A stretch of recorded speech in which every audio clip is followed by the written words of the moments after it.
into the day with the dawn ringing in my ears. Oh, I tune into my TV show.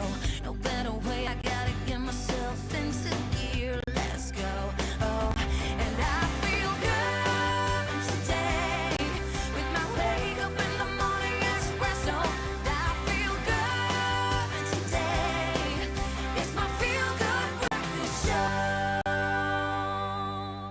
Oh, good morning, you beauties. It is 6 o'clock in the morning. Get up. Come on. Get out Join the of party. bed. It's a Start brand new the week. Just look at these faces. How could Come you not on. want to start your week like this? Yeah, that Morning, face maybe. James. I'm still waking up. But hey, good to see you guys, good to man. see How you. was the Valentine's weekend? It was good. I mean, I had a You great were all time. over. I was everywhere. I got to see about 2 live performances between Friday and Saturday. Nice. One of which we've actually had on the show, a guy named Sulls. He was absolutely incredible. Oh my goodness, congratulations to him and his team putting on an epic performance. I felt like I was transported back to like the 1920s, 1940s. It was just a beautiful, jazzy, gorgeous, love for I thought you were going to say like the 1990s, the early 2000s there for a second. I was loading a slap. Literally, it was going to fly across the studio. I'm so glad you got a nostalgic Even further weekend. back. How was your Yeah, weekend, man. Oh, dude, so lekker. We engaged in the big chill.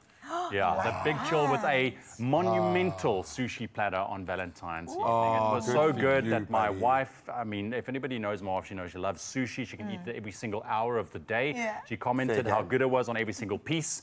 So that was great to celebrate Valentine's. And we made it on the show in the week, so we kind of painted you into No, a corner there. absolutely. Sorry, dude. There was no there's escaping just no it. two ways. What are you doing for Valentine's Day? Sushi. What are you doing for your birthday? Sushi. Sushi. Yeah, absolutely. So, hey, no, it was easy so one. lekker, man. It was so nice to just chill and just stay indoors because of the Cape Town wind that forced us to. It just pumped us back into the house. I absolutely love it. Well, that's a perfect point to start the conversation with you right now. Of course, you are the most important part of this dynamic, and we want to know from you guys what your weekend was like. Let us know your weekend highlights, whether it was romantic or otherwise. That otherwise is a very broad term. It sounds a little bit negative. We don't want to hear about your fights or the Valentines that didn't go well. We want all the spice this morning, please. Let us know how your weekend went. We'd love to hear from you. 063-408-8863. I hope that's still our number, and I just didn't give out mine or someone I know's. But we'd love to hear from you. Drop us a voice note. Share some of those weekend highlights. Share some pics and videos. We'd love to see you. And of course, we do have a very busy weekend to recap, so you can share all of your highlights while we now get to official duties and share some of our highlights. After a busy weekend, I'll tackle the sport after the news. Thank you so much, team. Let's start off your Monday, 2 minutes past 6 o'clock. Let's take a look at your major news stories going into the brand new week. Starting off with national news this morning, the Gautrain has expanded its bus services between Rosebank and Park stations to ease disruptions caused by a suspended train route. Now, the suspension follows tunnel damage caused by a private property owner drilling a borehole above it, leading to water and soil seepage. Now, buses will now run every 15 minutes from 5:30 a.m. to 8:30 p.m. Gauteng MEC Kedibone Diale Tlabela warned against damaging Gautrain infrastructure, stating that offenders will face serious consequences. Commuters are urged to make alternative transport arrangements. And the Muslim Legal Council has expressed concern over the murder of Imam Mushin Hendricks in Gqeberha, Eastern Cape. Hendricks was killed yesterday when 2 armed assailants stopped his vehicle and opened fire. While police investigate the motive, the council speculates the murder may be linked to Hendricks' views on same-sex relationships, as he was openly gay.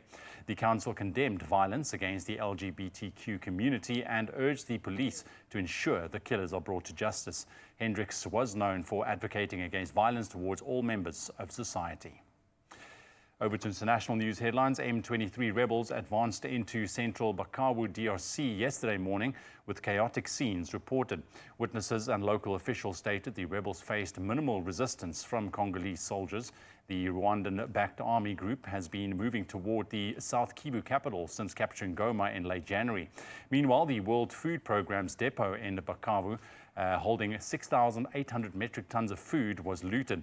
A spokesperson warned that the theft would worsen the hardships for vulnerable populations already affected by a suspension of activities due to worsening security. And U.S. Middle East envoy Steve Witkoff announced that talks on phase 2 of the ceasefire deal between Israel and Hamas would continue this week at an undisclosed location. Now, Witkoff described his recent discussions with Israeli Prime Minister Netanyahu, Qatar's Prime Minister, and Egypt's intelligence chief as very productive and constructive. Meanwhile, Hamas accused Israel of violating the ceasefire after an airstrike killed 3 Gaza police officers who were protecting aid trucks. Israel said that the airstrike targeted armed individuals approaching its soldiers deployed in the area. And a story closer to home on Valentine's Day, fashion icon and now also Celebrity MasterChef South Africa winner Seth Shezi cooked up something truly special: kindness.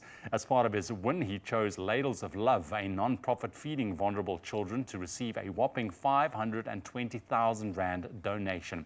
Now, the funds will provide 2 nutritious meals daily for 175 preschoolers in Delft and for Santakraal, both located in the Western Cape, for a whole year. Now, Shezi took on his final challenge, cooking for the most honest critics: children. His pumpkin puree with soy mince relish proved to be a hit. If they don't like it, they won't pretend, he laughed. Now, their happy faces made it, of course, all worthwhile, reminding him that winning wasn't just about food. Beautiful story indeed. Thank you very much there, Shezi.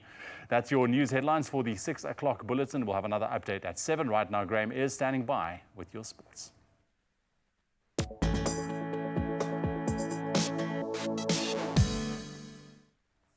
Congratulations once again to Seth Shezi, the winner of Celebrity MasterChef. Well done to the MasterChef team as well. An incredible moment. And can you believe Seth didn't even know that he was competing for money for himself? He did it all for the charity. An incredible human being right there.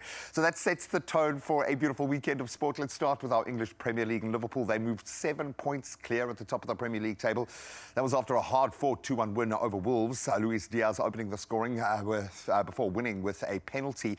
Of course, Mohamed Salah converting for his 23rd lead goal there as well. Then Mateus Cunha pulled one back, but Liverpool holding on to reach 60 points now ahead of Arsenal's 53 with 13 games remaining. Still a lot of spice there as well. Then, of course, James Maddison was the man of the moment last night. His early strike securing Tottenham Hotspur a 1-0 win over Manchester United, ending their now 105-day wait for a home Premier League victory. So Maddison, returning from injury, capitalised on a rebound in the 13th minute. Spurs moving up to 12th position as a result with 30 points, while Ruben Amorim's struggling United now 15th, suffering their first league double defeat to Spurs since 1989-90s season. Incredible stuff. Now let's turn to a derby-filled weekend of rugby. The United Rugby Championship South African Derby round saw the lower-ranked teams triumphing, shaking up the SA Shield race. So the Lions built a commanding 24-6 half-time lead to ultimately secure a 30-23 victory over the Stormers in Johannesburg. Then elsewhere, the Sharks, despite 3 yellow cards, stunned the Bulls with a 29-19 bonus point win in Pretoria. So well done to the touring teams. Then, of course, we round off with tennis now. World number 1, Yannick Sinner, it seems, has accepted a 3-month doping ban. That was after reaching a settlement with WADA, allowing him to return before the French Open in May. The 23-year-old tested positive for clostridium, which he attributed to contamination from his support team. And his suspension runs from the 9th of February up until the 4th of May, with training permitted from the 13th of April. I reckon he's barely going to skip a beat, but at least there is a conclusion to that saga. And that's where we leave our sport for now. Lorenzo Doris has just stepped into studio to talk about Man United and Spurs. Now we're going to talk United Rugby Championship. Stick around for that. Let's get the weather in.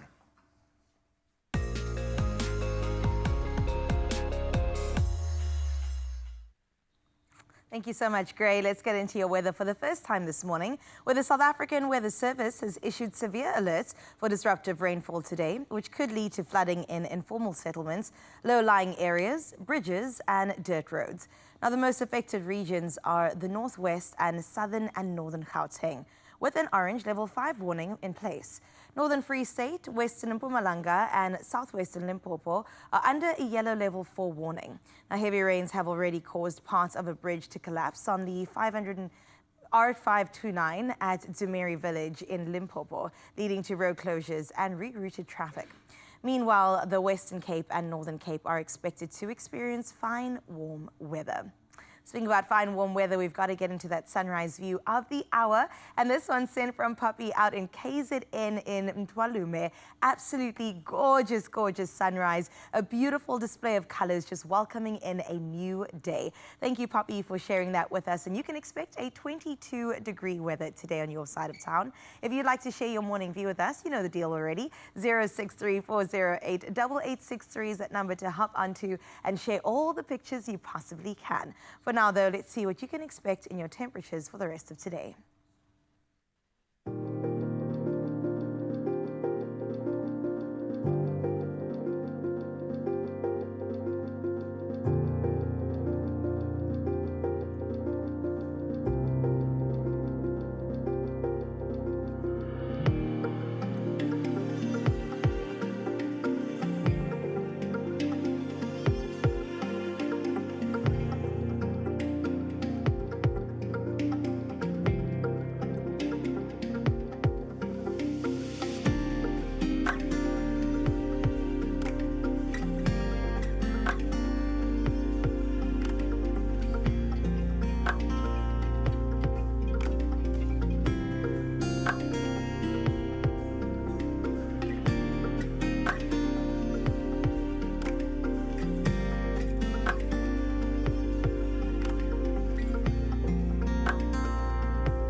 All right, we were going to embrace him and just give him a hug because weird I love-hate think his relationship. skin might set alight if I touch him now as a Spurs fan. Oh, man. Buddy, thank you for including a news story about Spurs and Manchester On their United. own. On their own. Their whole On own their story own. with a bit of history and everything. I'm Sorry, sorry, United man. fans, sorry. It's tough out there, we know. So we're not even going to talk about English football. We're going to talk about United Rugby Championship, Yes. which got just as spicy. Yes, it did, eh? SA Derbies, Origin weekend, everyone wearing the socks of their schools, and Love then that. Nice. Fortress Loftus, not Fortress Loftus. Can you believe it?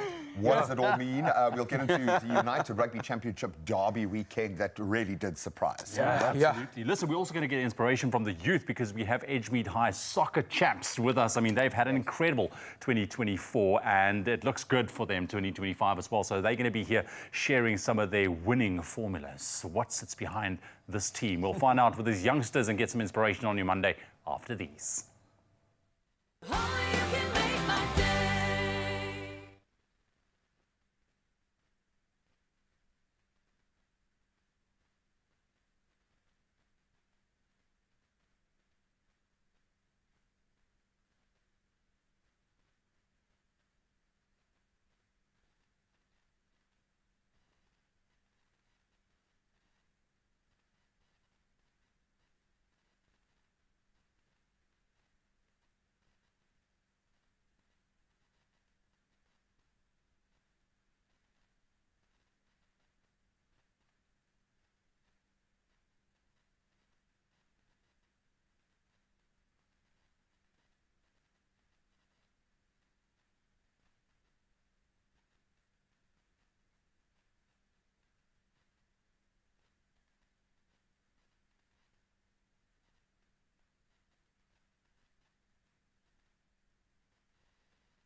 It's my feel-good breakfast show.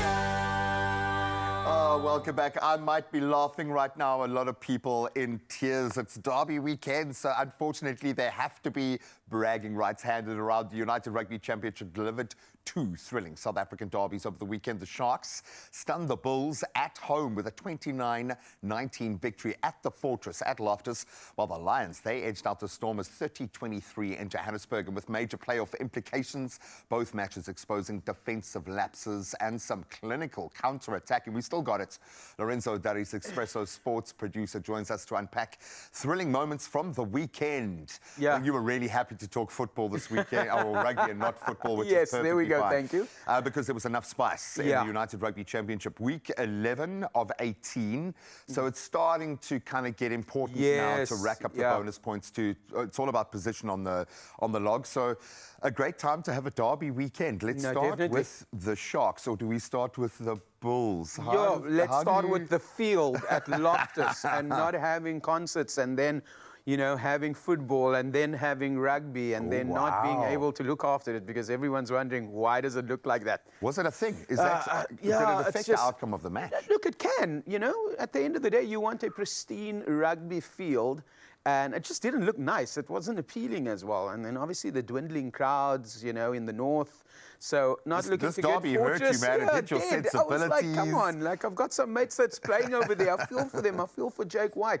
But then I'm happy with seeing what's happening at the Sharks because we've been complaining about the Sharks for quite a while and asking them, hey, when are you guys going to start winning, you know? Or do we call them the Springboks, you know? That's on the coast. And they pretty much are, yeah. But I must say, quite impressive. Fortress Loftus, they've kind of wiped that away.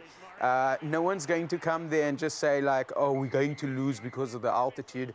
If they can do that, players that were really, you know, I feel for them. I think Bongi Mbonambi, Trevor Nyakani, they got out injured in that first match. So it was quite hard though.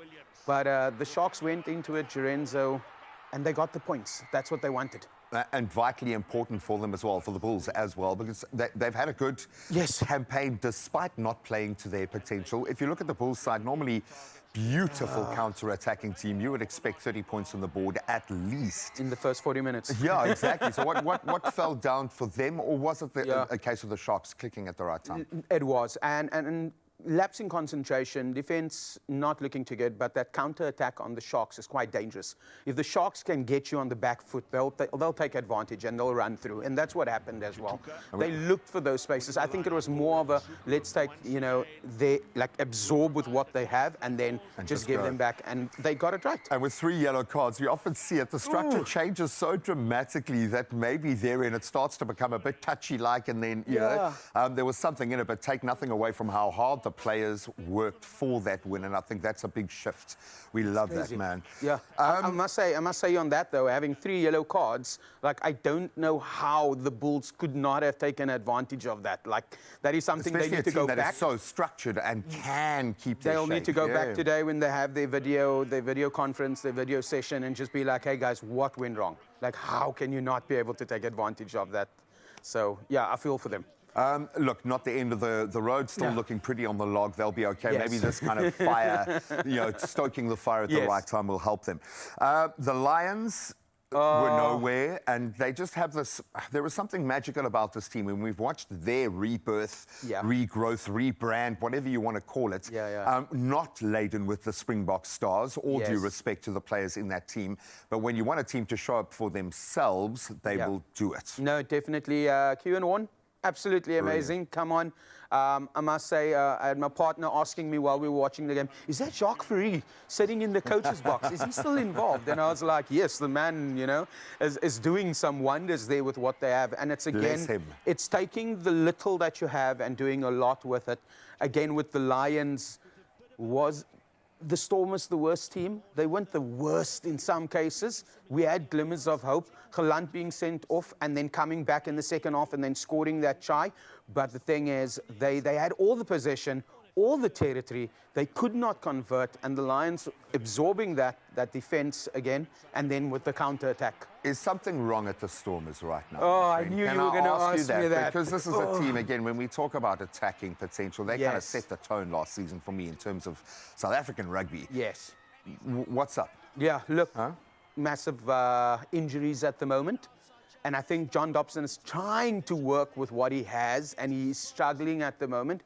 The question is going to come, and I'm not sure when, so I'm going to pose it. Should John Dobson concentrate on just coaching or being director of rugby? That is something he's going to need to sit down with his management team, with whoever's at the top at the Stormers, and be like, cool, guys, I need to know, because Am I looking long-term, or am I looking at next weekend's match? That's the thing. Or is he looking at the following week and he's sitting in the unemployment line? Yeah. Because that's the reality of professional sports at the moment. It's the fact that we need results. He's just hurting because Man United lost. Just take it with a pinch of salt. He wouldn't say such dangerous, spicy things if he wasn't carrying a fresh wound. I love you, guys. I love you for that. I love all the SA teams in the United Rugby Championship for giving us a stellar derby weekend. Wherever your allegiances lie, don't worry, we got you. Well, United might have lost, but let me tell you ways that you could win big. You could start this Monday with a bang by playing Daily Lotto for an estimated 450,000 Rand jackpot. Now, take this as your official warning to not get left behind, all right? You can go ahead and buy your tickets now in-store or even on the website, nationallottery.co.za. There is the mobile app available to you, cell phone banking, or you could simply just dial *120 *7529 hash, and that, of course, is for all your USSD. Now, these details, because we're that kind, are available on Expresso Show on our social media pages on Instagram and Facebook. Go and check them out and then play Daily Lotto for an estimated 450,000 Rand jackpot today. And that could be your chance at winning big. Payday is a while away, so get in now. For now, though, let's find out what is still to come on your show. Ewan, what have you got for us? Thanks so much, Carissa. Yeah, 450,000, nice little addition to your bank account. Make sure you are in it to win it as well. Go get your tickets. We're going to take a very quick break. When we come back, like I said a little bit earlier on, we're hanging out with the Edgemead High soccer champs. They've had an incredible 2024. There they are. And we're going to sit down with them in just a moment to find out all about that winning formula. Hopefully they don't share all their secrets, but I'll try. And then they'll also show off some of their footy skills to just show you exactly how good they are. Stick around. This is your Feel Good Breakfast Show on your Monday morning. We'll see you now.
It's my feel-good breakfast show. Welcome back. Time flies when you're having fun. This is your Feel Good Breakfast Show on your Monday morning. And this morning we are joined by the incredible under-14 boys soccer team from Edgemead High, a squad that has been dominating in 2024, winning league and tournament titles built on teamwork, respect and unity. They play as one, and that is very apparent when they step onto the field, and the results, of course, speak for themselves. So this morning, joining us on the couch, Ms. Cicely Roos, head of boys soccer at Edgemead High School, Captain Kenzo Peterson, Vice Captain Christian Abrams, and players Luke Martin and James Reed, and Liam Solomon joins us in studio as well. Thank you very much for joining us. And wow, may I just say, all these trophies, the medals, how does it feel, hey, to see it, see the fruits of your labor, the hard work, Kenzo? It feels good.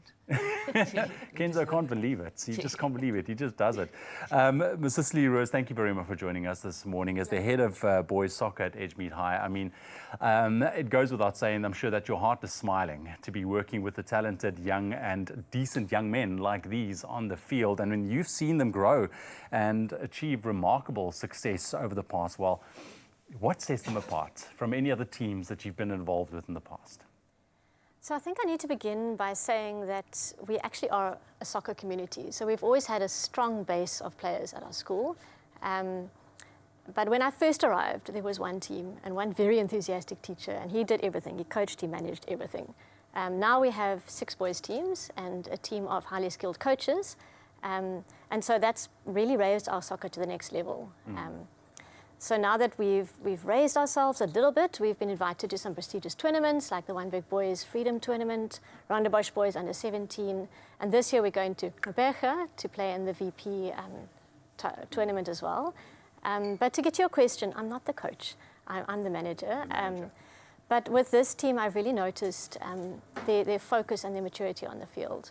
So I was listening to my senior coach last week, and he said to his team that football is about making mistakes. It's about not playing methodically. It's about actually taking chances. And this team really knows how to do that. I think they trust their coach enough that they play their game.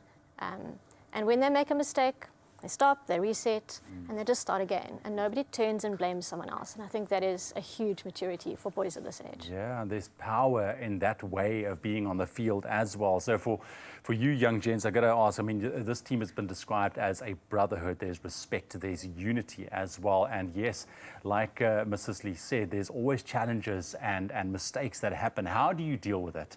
We've heard from her side now, but you guys on the field, when you are playing, if something goes wrong, if something doesn't go the way that you've planned it, how do you deal with it?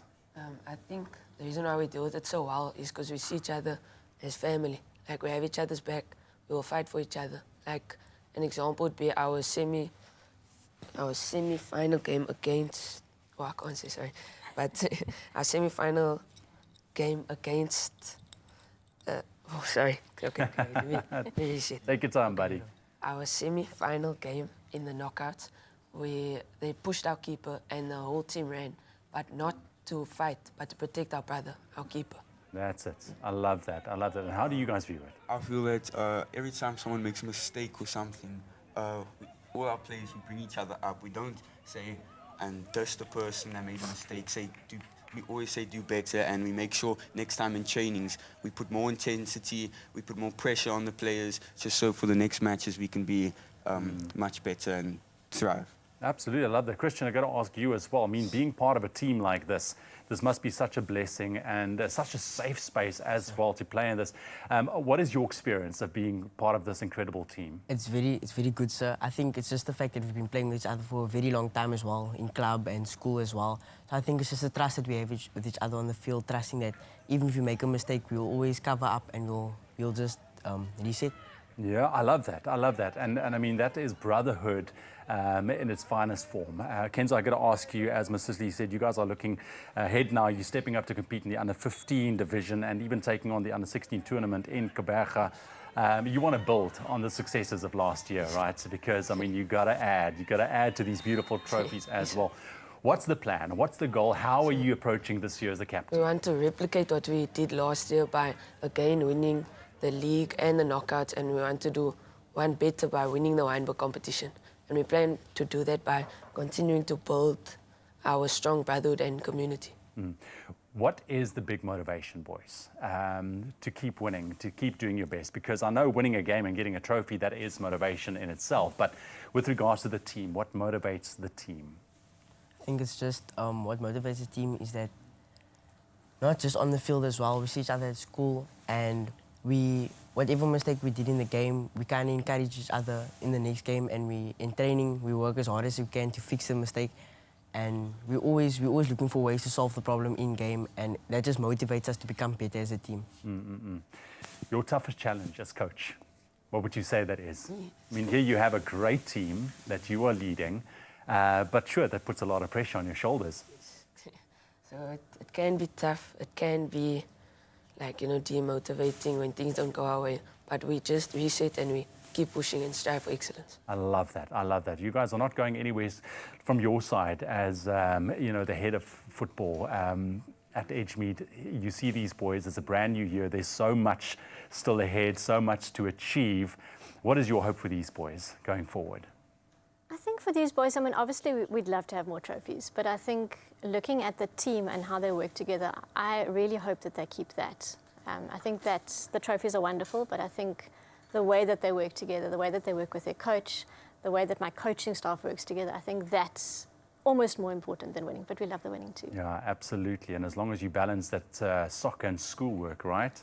Yes, Do it well. It looks like you guys have got a handle on it, that's for sure. Listen, thank you very much for joining us this morning. I know that it's bright and early, but I hope you've warmed up because they're going to be showing us some footy skills just to show us what they are all about in just a little bit. Thank you very much, Cecily, for coming through. Don't go anywhere if you want to check these guys out and get some soccer motivation for yourself early on a Monday morning. Well, it is a Monday morning, which means that we said goodbye to an epic weekend that was. So let's reflect on it, shall we? We put out a question to you that was pretty simple. Was this a weekend of love? Let us know your weekend highlights, whether it was a romantic getaway or anything else. Listen, we do not judge. And we ask you to share it with us via voice note or even on Facebook. And thankfully, Gail Doyle got in touch first in line. Good morning, Gail, saying, good morning, Expresso fam. We had a reunion of cousins and their families at the beautiful Wynberg Park. Cousins that I haven't seen for over 30 years. And what a blessing that was. Have a blessed week. Thank you, Gail. I remember those weekends very fondly out in Wynberg Park, making all the memories. Talwando Willem says, good morning, Scheme. Yes, my weekend was good. 10 out of 10 from the Eastern Cape. Shout out to you. And I'm so glad that it made a 10 out of 10. Geraldine, hello, good morning. On Valentine's Day, my son and I visited the Pavilion Mall in Durban to have a meal. The vibe throughout the mall was so awesome, especially at the eating houses. They made a special effort, decorated with loads of red balloons, etc. We just took in all the good vibes. And I absolutely love that you're also sending it our way, Geraldine. Thank you. And so beautiful that you got to spend time with your son on a day of love. However you spent your weekend, continue letting us know via voice note and message. This post will be available all throughout the day on our Expresso pages. So continue the conversation there. What was your weekend like? A weekend of love or otherwise? Let us know as we get into the rest of the show this morning. It is your feel-good show, so let's see how else we can delve into some of that. We are feeling very good about the Edgemead legends. So we're going to ask them to depart some of those amazing soccer skills that lead to life skills, that lead to just amazing moments. We're going to plug into that for sure. Then Tiffany is hard at work behind me, prepping the kitchen. I've just learned what a slurry is. I don't even know if I'm saying it right. And we might just use it as part of the process in creating an amazing creamy garlic noodle dish that is meat-free for your Monday. If you want to find out what a slurry is, stick around. We'll see you now.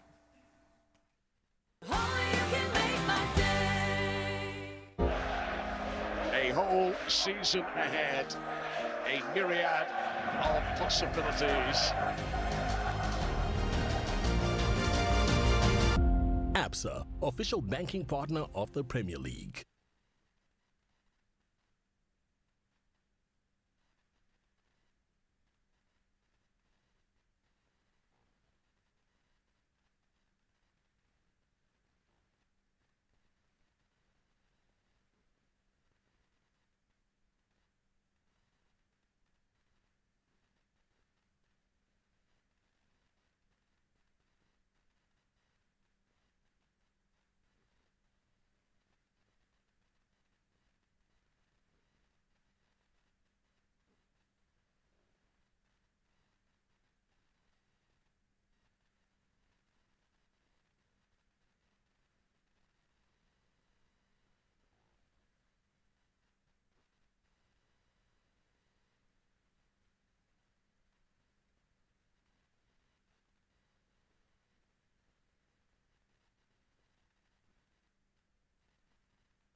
And we're giving you heaps of inspiration this morning. Welcome back. This is your Feel Good Breakfast Show, Expresso, right here on S3. And we are hanging out with the incredible Edgemead High soccer champs. And get ready for a talent showcase right now because they are here. They've been dominating the past year with skill, teamwork and precision. And now they are here to demonstrate their footwork, their control and technique that sets them apart from the field. Kenzo, I'm standing here with the ball under my foot. I know I look incredibly professional and I have been compared to the likes of Ronaldo. As a lookalike, and that's where it ends. So I'll just stand here and look professional while you guys actually act professional. So show us what's going to be happening. What are you guys going to show? So Luke is going to go first and he's going to demonstrate how to do a step over. All right, there we go. So let's see, a step over. Okay. Stand there. I love it. They do at ease in their uniform, so school shoes, everything. Step over with one foot, step, and then push the ball the other way. Right. Very simple and easy way to send your defender. Yeah, you see that? I mean, that happens in a split second on the field, eh? So it's quick. All right. Confusing your opponents. Lovely. A simple step over. And let me tell you, that takes a lot of skill, eh? I mean, it's not, you can't just do it. This is practice. It's ingrained in your DNA. All right, next up. Okay, next up is Christian, and he's going to do a fake shot. A fake shot. So you run with the ball, and then you make like you're going to shoot, then you fake, basically. She's do it again? So in a real game, then you shoot, and I jump, and then he goes the other way. Hey, you see. I'm also seeing that you guys are not letting out all the secrets here. Right. Next up is Liam Solomon, and he's going to do a snake bite. So he'll run with the ball, and then he'll take it one and then push the ball the other. What is it called? Motion. A snake bite? Snake bite. A snake bite. So it's one motion, push the ball once, and then bring it the other way. Yeah, I see. And this is where control really comes in, because if you are running at This one is speed, very difficult. right, and it's a very challenging one, so you got to know exactly. And then It's a ball roll. And then James will do a ball roll. So similar to Iniesta, but I mean similar to a fake shot, except you just roll the ball now instead of making like you're going to shoot. Having the action of shooting. Yeah, so you run. Roll it. Bam. Oh, wow. Instead of actually hitting it, you roll it away. Yes. My goodness. Okay, so which one should I try?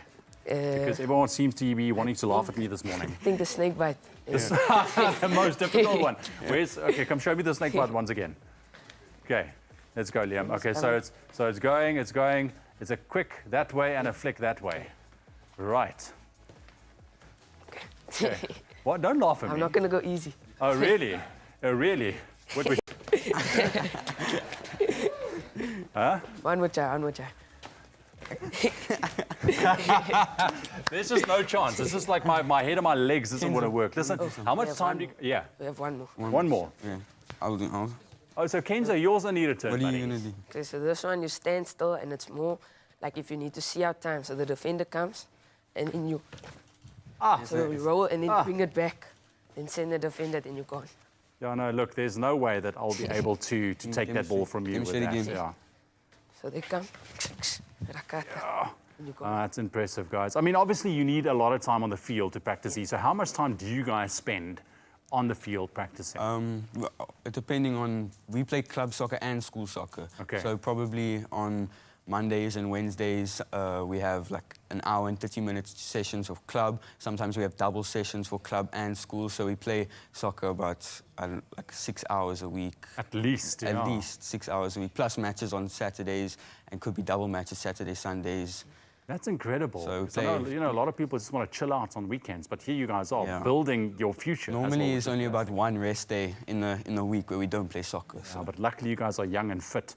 You guys can handle that pressure as well. So, I mean, as a team, do you guys have a war cry or do anything before matches, a little tradition? So before a game, then we make a circle, then we put our hands in, and then we shout 1, 2, 3, Edgemead or Eagles. And then it just sets the tone for the day. That's fantastic. And listen, Kenzo, for you, man, I mean, there's a big year for you as a team, as a leader as well. What do you enjoy most about being a captain of an incredibly successful team like this? Seeing your results, I mean, like, seeing your hard work pay off. Because like in training, we all work hard together, we push each other. Trophies are a bonus, but it's nice to see, like, your hard work make results. And I also got to ask the rest of you guys, what makes him a good captain?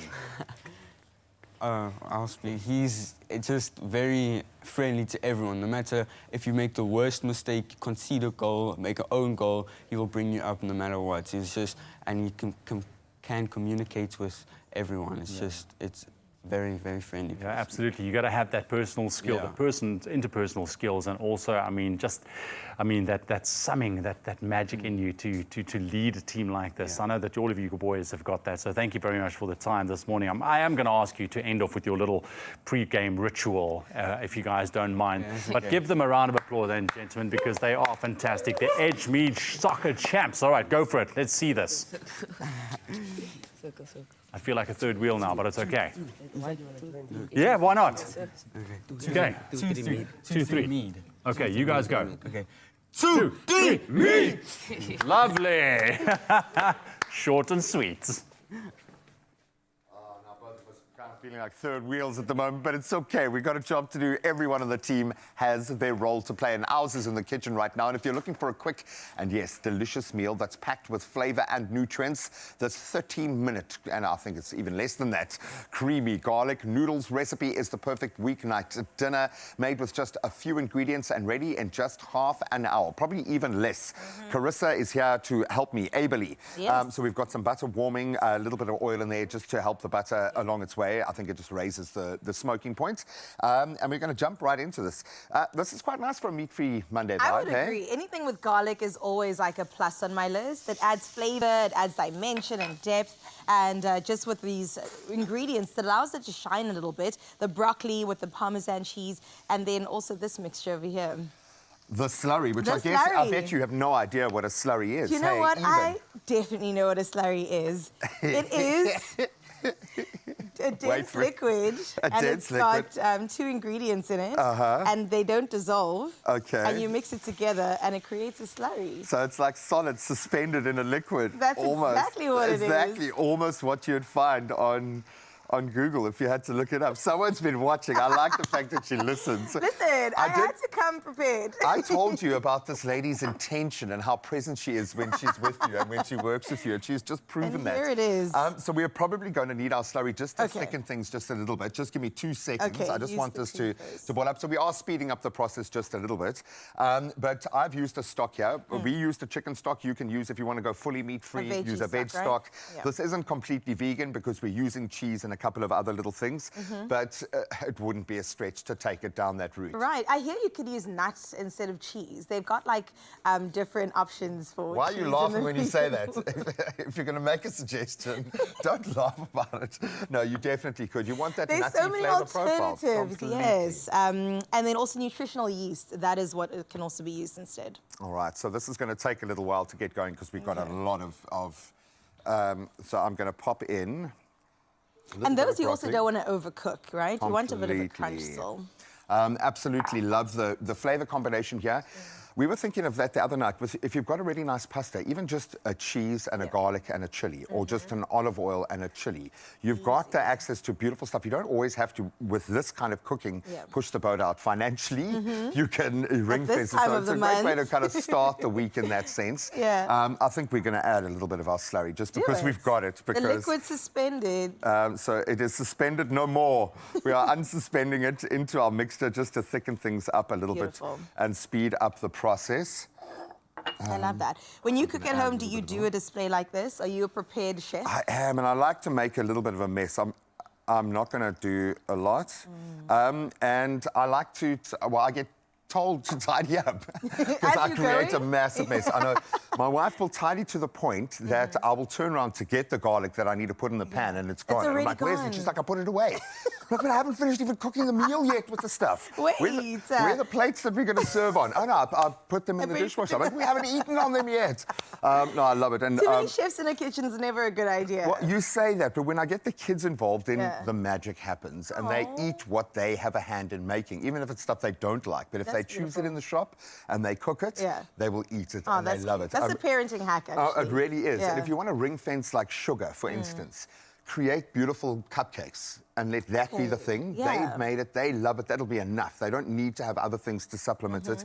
The psychology of food when it comes to kids is vitally important. And if they can be invested in the process, you are winning at life. I love that. Even with our slurry, it's not thickening right away. It'll take a That's moment. starting to look absolutely beautiful already. And we want the creaminess and we want the bucket loads of flavor, so I'm going to keep spicing as we go. Okay. And then we will mix in, once it's at a slightly creamier consistency, our noodles. We have pre-cooked, obviously. And if you've got leftover noodles that you don't have enough to create a big spaghetti bolognese or something like that, don't throw it out. There might be a meal like this. I always find that they just stick waiting together, around the though, corner. when you leave them overnight. I'm going to put them in. There we go. A tiny little bit of oil introduced can help that, I've been told. Okay. And incidentally, when we put, a little bit of food theatre as well, and then we're going to mix in a very stinky cheese. I love stinky cheese. 100%. The stinkier, the better. And that's just absolutely beautiful. Let this thicken up. We've had to pad the meal takes so quick, actually, to put together. Absolutely love it. I'd introduce a little bit of heat because I just love that. But here you've got a meat-free Monday. I'm going to throw it in just because. Cheese just makes it so much better. It's I always feel magical. like I love cooking because then my man washes the dishes. I think that's one of my worst things. Oh, really? Absolutely hate washing dishes. But you love cooking? Yeah. I prefer it between the two of them. You enjoy eating is I what do I'm enjoy getting to when we get to that point. I do. I love the food afterwards. Well, you can have a little taste of our final dish. I'll do if it. you are not fasting, if you're not on a high-protein diet, if you're not... we revolve around here through various ways and modes of eating, so it's always worth asking. I haven't had pasta in a very long time. Nice twirl. Hey? You can't go wrong. Not with a slurry, man. Slurry has no flavor. It's just particles suspended in a liquid, okay? We're not making it sound very sexy at all. But No, that it's looks absolutely good. delicious. Hey, I love that. nice the umami creaminess, notes. the levels with the garlic and the pepper even. We'll definitely put some chili on there too. Would you, being Carissa, being spicy like you are, would you add anything to that? I would. I would add some bacon. I was going to say some chicken, possibly, on a meat-free Monday. No, bacon for sure. Would be I good, absolutely love that. Yep, Take the umami to another level. It is so easy to make. Very few ingredients, really inexpensive. Chances are you've probably got like a half a pack of broccoli sitting in your fridge, maybe that you thought would have to be turfed out. Don't. It is ready for your Monday. You can find this at expressoshow.com. Absolutely love this. It's been an amazing show. I mean, we're still loving the fact that Man United lost yesterday. Ewan, how could the show get even better? Myself and our musical guest this morning were just having a fat chat around pasta because she loves it so much. She even gave me a couple of tips. Seta G is in the house. Good morning. Morning. Lucky to see you. Thank you very much for waking up bright and early. Well, thank you for having me. Yeah, she's going to be sharing her story and telling us exactly what ignites her passion for what she does in the South African music industry. And who knows where it's going to take you in the future. Hopefully the Grammys. Hopefully the Grammys. Stick around. We're going to find out more about Seta G in just a bit. And we're also going to be focusing on the youth, empowering them with some technical skills. Stick around. We've got a lot to talk about when we come back.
It's my feel-good breakfast show. Welcome back. Well, before the break, you heard from our gorgeous artist in studio, Orange, just shining so bright. Well, her name is Sethu G, and she is a soulful songstress, taking the music scene by absolute storm. And she's joining us right now for an inspiring conversation about music, creativity, and all of the passion oozing out of her. Let's please give her a feel-good welcome. Sethu G, welcome. Happy to be here. Happy Thank Valentine's Day. Happy Valentine's Day. Post-Val. We can still say it. We can. Yeah, come on. We can. I see people still posting the Galentines, so... This is my point, right? Still celebrating love throughout February, and we're going to continue doing so now with you on the couch because we absolutely love what you've been doing. Thank at the you. Blue Room in particular, which is Yeah. quite a nice spot in the mother city, right? Yeah. I didn't realize how nice it was until I started performing there. But everything is booked by On The Bill. Sure. And they've really helped, like, sort of speed up my career. Okay. They've really acted like a catalyst, so I'm really grateful. And recording some really cool music at the studio, OTB Studios, like, which is behind the Blue Room. I So love that been it's all in exciting. one space. Yeah. Kind of speaks to each other as you're there. Exactly. But tell me a little bit more about your career, because I know you studied and then you traveled for a little bit, Yeah. and now you're back. And we'll talk about your Turkey travels in a bit. But where did the love for music actually begin for you? Honestly, from when I probably could talk. Yeah. I've just always known singing. I think my biggest inspiration when I was younger was Hannah Montana. Oh, I love this. Sounds so cheesy, You get but the best I of wanted both to be worlds. her. I wanted to be her. I was like, one day I'm going to be on a stage, and ever since then, you know, involved in choirs, involved in anything music related, musical theatre, all of it, you name it. So I've always just loved it, and I love that I can speak to people through music. Yes, I love that. Speaking about speaking to people through music, I mean, in Cape Town, I would say you're one of the people at the forefront shaping the sound of music in the city. And you've performed at incredible venues, not only the Blue Room, but also the Baxter Theatre, the Artscape. So what does it feel like to be part of the cultural zeitgeist of what's happening right now and shaping what is the sound of Cape Town? Well, thank you, first of all. That's a lot. So thank you for that. I think it's really interesting to see how music has evolved from when I first started in Cape Town and started singing like publicly in Cape Town. Yeah. I was actually part of South African Youth Choir, and then we formed a group and started gigging together and, you know, doing different weddings, and that was with a company called Starlight Entertainment, which has also helped, like, you know, speed up our career as a group. And so then from there, you know, you kind of learn a few things. You have to unlearn a few things, you know. Traveling abroad and singing abroad also just taught me how to be versatile and adapt. But Cape Town's culture and Cape Town scene is very jazzy, and I've always loved jazz, but I wondered how I would be able to incorporate that by doing, you know, weddings, because people usually want what they want. Right. And so now, being at the Blue Room and singing there, I get to explore more of the jazz, and people absolutely love it, and I love doing it, and I feed off their energy, so it's just amazing. Oh my goodness. And I love the reciprocal energy, which we're going to feel in just a little bit. But we have to touch base with Turkey. You got to travel there, spend 2 years there. Tell me more about this. So, Turkey had some ups and downs, as life does. Yeah. But for the most part, I learned a lot. It was like hustle and bustle, working every day, sometimes no days off. So that was really intense. But I really learned how to become a performer. And I didn't realize that there was an element of shyness to my performances that I had before going to Turkey. So I think that really helped me gain confidence as a performer. So it was really enlightening. I got to meet so many different people from so many different places, like Russia, the UK, Germany, you know, you name it. So it was really cool to be able to do two things that I love, sing and travel. So yeah, it was incredible now that I think back on it. But wow, some of the things that happened. Let's not get into it, Mom. I don't want you to cry. Oh, no. Okay, we'll wait for the memoir one day. We'll put it in the music. Yeah. We'll make a song We'll put it out in of the bio. Put it in the bio one day. But thank you for sharing those experiences. Let's touch base with the big C word, collaboration. It seems Okay. to be a word that many musicians or artists like to play with because Yeah. there's power in that. Yeah. Now, is there any artists that you would love to collab with or any collaboration that you really enjoyed? Well, I think I'd love to do a collab with Tyler. Because I think what Ooh. she's doing in the space is like really cool.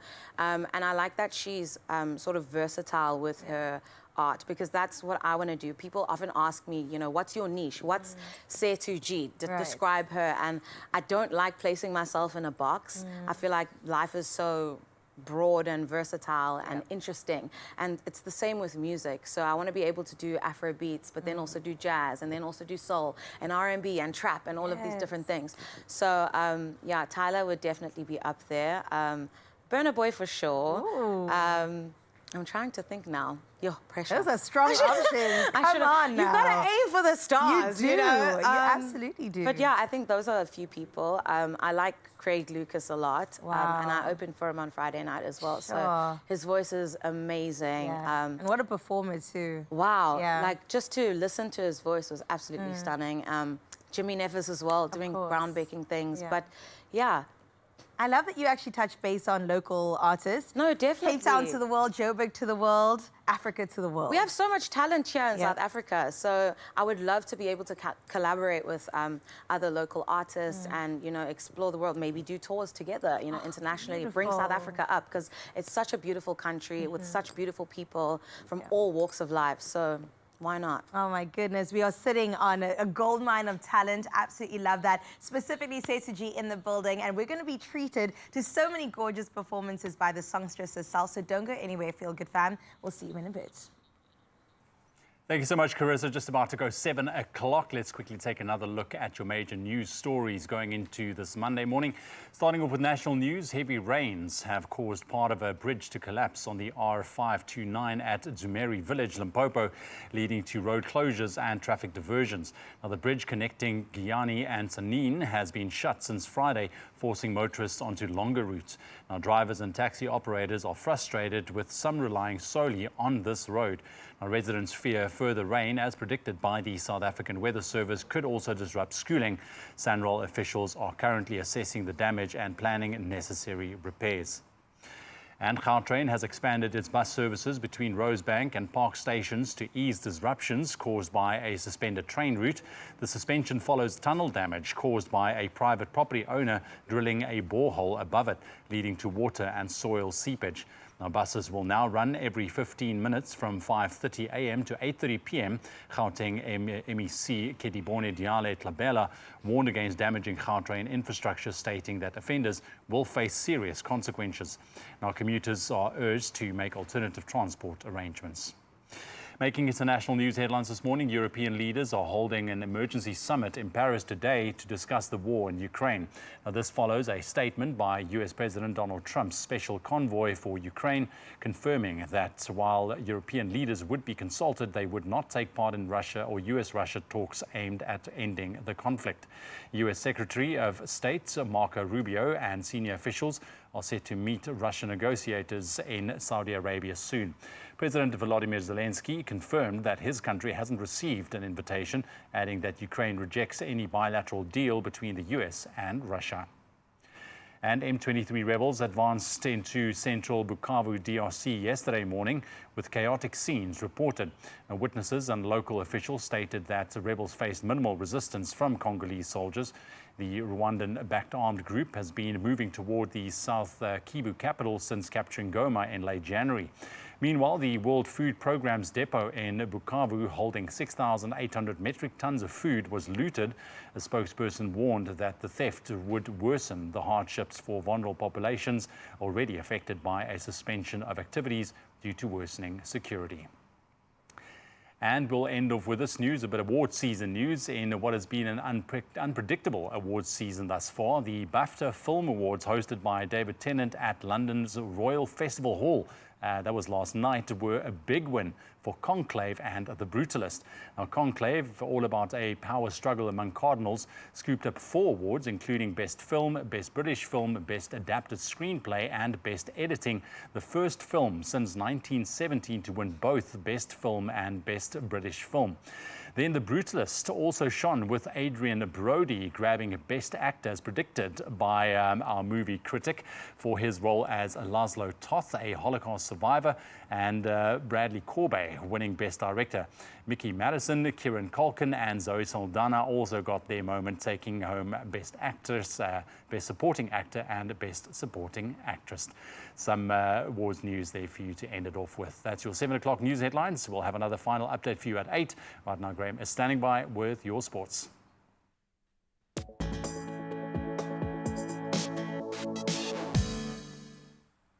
Thank you so much, Ewan. With their eyes on a different piece of silverware, Liverpool moved 7 points clear at the top of the Premier League table with a hard-fought 2-1 win over Wolves yesterday. Luis Diaz opening the scoring before winning a penalty, which Mohamed Salah then stepped up to convert for his 23rd league goal this season. Mateus Cunha, he pulled one back, but Liverpool held on to reach 60 points now ahead of Arsenal's 53 with 13 games remaining.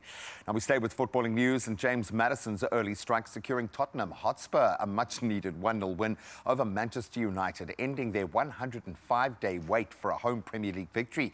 So Maddison, returning from injury, capitalised on a rebound in the 13th minute. Spurs moved up to 12th place with 30 points as a result. Ruben Amorim's struggling United now in 15th, suffering their first league double defeat to Spurs since the 1989-1990 season. Now we turn to rugby, and Derby weekend did not disappoint. The United Rugby Championship South African Derby round saw the lower-ranked teams triumphing, shaking up the SA Shield race. So the Lions, they have been building, and they built a commanding 24-6 half-time lead to ultimately secure a 30-23 victory over the Stormers in Johannesburg. Elsewhere, the Sharks, despite 3 yellow cards, stunned the Bulls with a 29-19 bonus point win in Pretoria. Then hopefully this brings this saga to an end. World number 1 Yannick Sinner has now accepted a 3-month doping ban after reaching a settlement with WADA, allowing him to return to tennis before the French Open in May. The 23-year-old had tested positive for clostribol, which he attributed to the contamination from his support team. And his suspension now runs from the 9th of February up until the 4th of May, with training permitted again from the 13th of April. So we'll certainly watch that space, because the man is on fire at the moment. I don't think this is going to hold him back. That's where we leave our sport for now. Let's get into the traffic.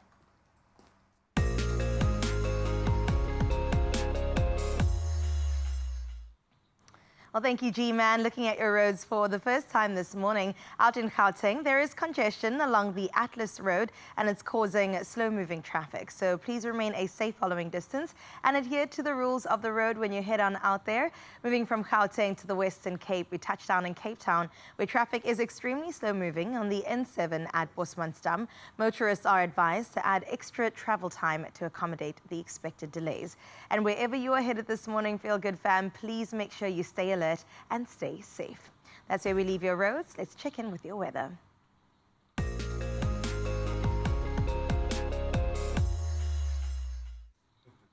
Well, in your weather, the South African Weather Service has issued severe alerts for disruptive rainfall today, which could lead to flooding in informal settlements, low-lying areas, bridges and dirt roads. Now, the most affected regions are the northwest and the southern and northern Gauteng, with an orange level 5 warning in place.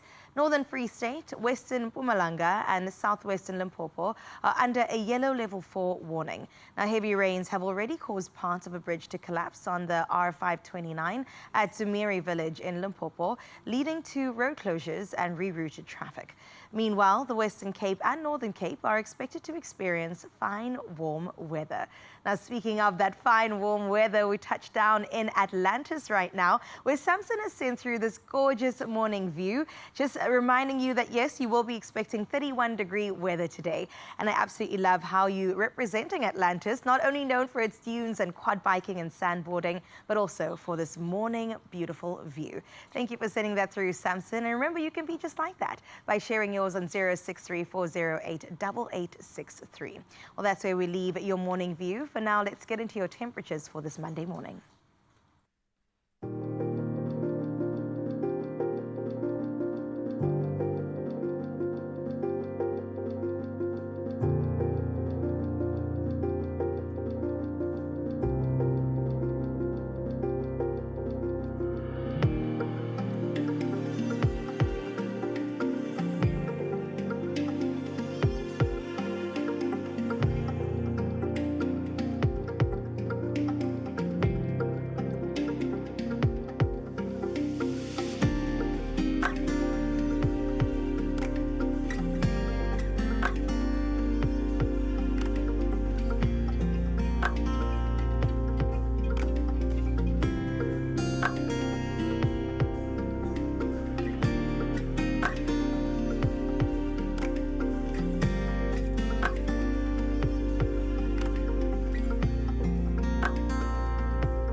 Great weather expected across parts of Mzansi. And thank you for spending your morning with us right here on your Feel Good show, just to prepare yourself for what lies ahead. And speaking about that, we've got the gorgeous Stacey G still in the building, and she told me that she's going to prepare some really good things for you. I mean, on the menu, we've got Sam Smith, we've got Erica Badu, one of my favorites, and of course, Miley Cyrus, our very own Hannah Montana, is here in the building representing her in the best way. Not only that, we delve into how we can empower the youth using technical skills, and all of that comes up after this very short break. So this is your opportunity. Grab the coffee, grab the breakfast, and we'll see you soon.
It's my Feel Good Breakfast Show. Welcome back as we inspire a nation, because these are the kinds of pieces of the puzzle that need to fall into place. Saul Berman, founder of the Hands On Foundation, is on a mission to change the future of education in South Africa. Having struggled with the traditional schooling system himself and knowing all too well how it feels to be left behind, he is dedicated to bringing hands-on technical training to schools where it is definitely needed. Starting with the incredible Wynberg boys high and expanding to Plettenberg Bay, he now joins us this morning to share his story of empowering students with technical skills. And hopefully this is going to start a movement, my friend. So congratulations for making it to this point. Here we sit on national TV talking about the impact that you are making, potentially the impact you could make in the future in a vitally important space. I want to start with that because we often overlook when we look at the shortage of jobs, when we look at the job creation beast that seems to absorb so much of our attention, we don't often look at those practical areas, the technical skills, which it's a lot easier to connect those dots. So what inspired you to go out there and start connecting those dots in this way?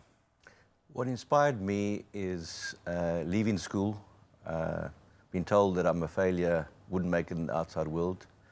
I went to a Technikon in Maitland, and by leaving school, I was alienated. I was left alone. I lost all my friends, lost my social life. Your network, yeah. And I vowed one day to bring the technical education into the school system. And 30 years later, not consecutively working, but 30 years later, the principal of Wynberg Boys, Jan de Waal, and myself made both our dreams a reality. So what is that reality? How does this play out in the real world? When we talk about these technical skills, what are you guys covering? What are your focus areas? So the focus area, firstly, children don't know what they are good at and who they want to be. So to have that opportunity at school level to be able to go into a technical and engineering faculty that's part of a school and part of a school curriculum. Where you're not stepping out of, you'd be going further in. Correct, you're not alienated. So you're part of a school system. So we are friends at school, we play sports together, we socialize together. You go do biology and history, and I go do electrical, electronics, or civils, or any other technical subject. But what it does, which is incredible, is allows me to go and work in the industry once a month, go and work in school holidays. And when I leave school, I'm employable. You're already working. I can get a job quicker than you, and I can earn money quicker than you. And people want me because technical skills, we are completely behind the curve. Yeah. We've got no more tradesmen. We've got no more electricians, plumbers, tilers, builders, painters, engineers, architects. And it's at school level that we need to create these dreams and give the children of today hope. I absolutely love that because I don't think we realize how hopeless a huge section of our population is feeling because they themselves can't connect those dots. What's the reaction been like now that you've opened this door that offers a different path for pupils who desperately need to be looked at differently to those that would go the conventional route? What has the reaction been like? The reaction has been actually incredible because, you know, when I was at school, we had woodwork. Yeah. Woodwork stopped. 100%. And many years ago, the technical faculties and technical facilities closed down. So we've got no tradesmen. And in South Africa today, as being a builder and starting off as being actually an electrician, I became one of Cape Town's biggest builders and one of Cape Town's biggest developers, only because I had a trade. You see, it speaks to the entrepreneurial spirit that South Africa is going to lean on. There's no question about that. We need to inspire people to think, yes, I have a skill, but how can I use that skill to create a business, to make an impact socially, to look after my family? You are taking young men, in this case, into your care. That speaks to a human growth and development. Now that you've started to see this happening, what sort of change do you see in the children that don't have to go through what you went through in the way that you were isolated and not having that path that was clearly meant for you? Well, I think the most important thing, it's not just the technical and engineering faculty, but it's the mentorship program. Yeah. That's important for me, where I take on certain kids in certain schools, because when I grew up, the mentors were just not couldn't find them, you yeah, couldn't see sure. them. Now there's 10,000 of us. So if I, and the mentorship program is designed that I take on certain kids that they can have my number, contact me, WhatsApp me, meet with them, inspire them. And the most important thing is give them hope and opportunity to dream and never stop dreaming. I absolutely love that. We're going to keep your details. In fact, I'm going to ask our social media team to continue this chat with you, but we're going to keep your details up. Witterdriftschool.co.za. You can head over to that website right now. I would suggest getting in touch with man. Sit down with Saul for just a couple of hours to explore the potential of what is being unlocked here. Absolutely love the fact that you have fought so hard to get to this point and that you are getting your just rewards. We are very proud of you, my friend. Well done. Thanks very much. What a story. I love that. Beautiful. Technical skills. I mean, with all the building that I've been doing at my place as well, you know, I'm looking at these incredibly skilled people, the builders, the electricians, the tilers, the oaks to come and plaster. I mean, these handy skills, and we need more of that. So definitely get in touch with this incredible organization. This is definitely one for the kiddos, man. I'm going to tell my kids about it for sure. Well, right now, it's the perfect time to delve into another episode of Handy Heroes. And the team at Midas Tiger Valley in the Mother City are ready to share expert painting insights and also very clever tricks to take your DIY skills to the next level.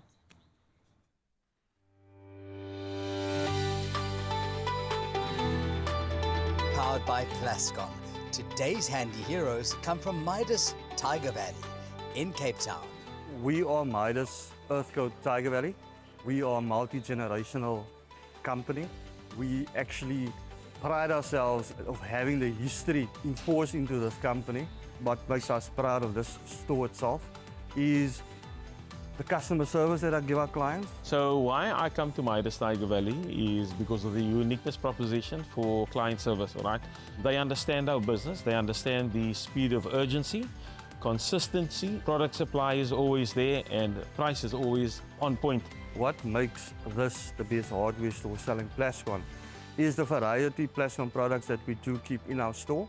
You will find that if you need a Plascon product, it will be on our shelves. My favorite Plascon product is the water-based Velvet Glow. The fact that it's got all that flexibility, you can use it on different surfaces. It's enviro-friendly, that's very important to us as well. My DIY tip comes back to my father that was also in the paint industry. Use the paint that you're currently using to paint the wall. You will take that paint, mix it with the polyfiller and not water, which then in return will give you more flexibility in the product and also less shrinkage and then also better coverage. Today's handy heroes is powered by Plascon Wall and All. Unmatched dirt, stain, water and fade resistance to keep your walls beautiful for years. Plascon, together we've got this. Thanks to our Handy Heroes team, some golden nuggets of advice there for you if you want to tackle your next DIY at home. We're going to take a very quick break. Don't go anywhere, because when we come back, we can introduce you to Remo, a theatrical production that is going to leave you at the edge of your seat. A thrilling story. Here we have them. And listen, this is one production that you do not want to miss. And I'll tell you exactly why in just a couple of minutes. I really can't wait for that conversation, and also can't wait for this incredible performance by Setsuji. She is standing by and really gearing up to give us a Sam Smith number. It's going to be so good and really get your Monday kick started on the best note. So we'll see you now. Win a Toyota Corolla Cross 1.8 XS Hybrid with Plascon's 2025 Hybridity Color Forecast Competition. Spend 500 Rand or more on any Plascon products. WhatsApp your receipt, name and ID to this number. T's and C's apply.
It's my feel-good breakfast show. And just like that, you're back on your Feel Good show. It is Expresso on S3. Thank you for being here, because right now I want you to prepare to be inspired by a theatrical production that is both heartbreaking as it is uplifting. It is called Remo, a true story that brings to life the extraordinary journey of Ramiz Kasim, or aka Remo, former breakdancer, graffiti artist, also a radio presenter who survived a near-fatal car accident and fell into a month-long coma, and also was later diagnosed with a rare nerve disease, which is multifocal motor neuropathy, or MMN. And through humor and honesty, of course, and resilience, Ramiz takes audiences on an unforgettable journey of survival, adaptation, and bringing that hope. And joining us right now on the couch is the performer himself, Ramiz Kasim, as well as award-winning director and actor Kim Blanchet-Adonis, to share more about this very deeply personal, emotional, and powerful production. So welcome. Thank you guys so much for being here. Thank you for having us. It is incredible. It is a mouthful, but of course, when dealing with a journey like yours, we've got to get into the details, Ramiz. So let's talk about this a little bit. I mean, your journey's been extraordinary, to say the very least. You survived a car accident, a coma, and of course, the rare nerve disease. And I really wonder what made you want to bring this deeply personal story to life and onto a stage. Just that. You know, it's important for people to know that there's light at the end of the tunnel. You know, going through an ordeal such as that car accident that had me, well, that I ended up in a coma with.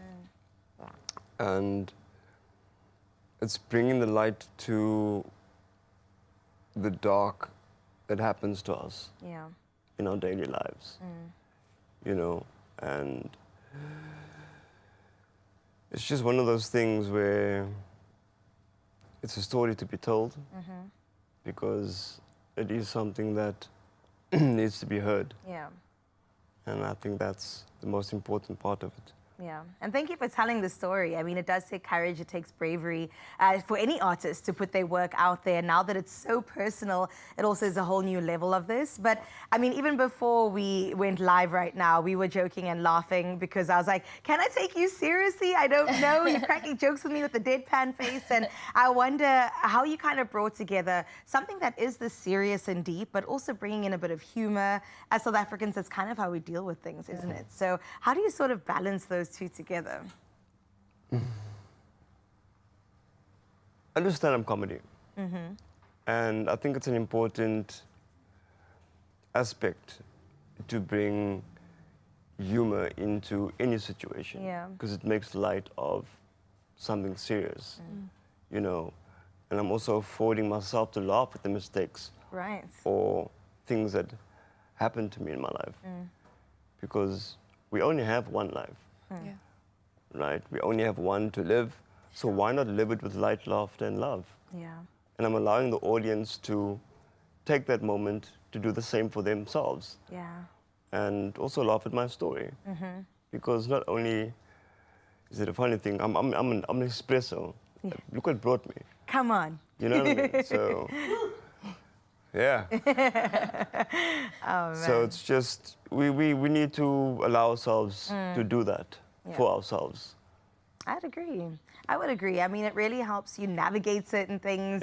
And also, life is deep, but it's also not that deep. So to kind of have that balance is so important. And I know from your perspective, Kim, it is something that you have to traverse along with Ramiz. I mean, this is your directorial debut. Congratulations. Thank you. How did you manage that? I mean, you're usually on the stage, writing and also acting.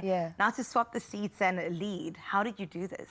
Yeah, I mean, this has been a very challenging experience, but also a very rewarding experience.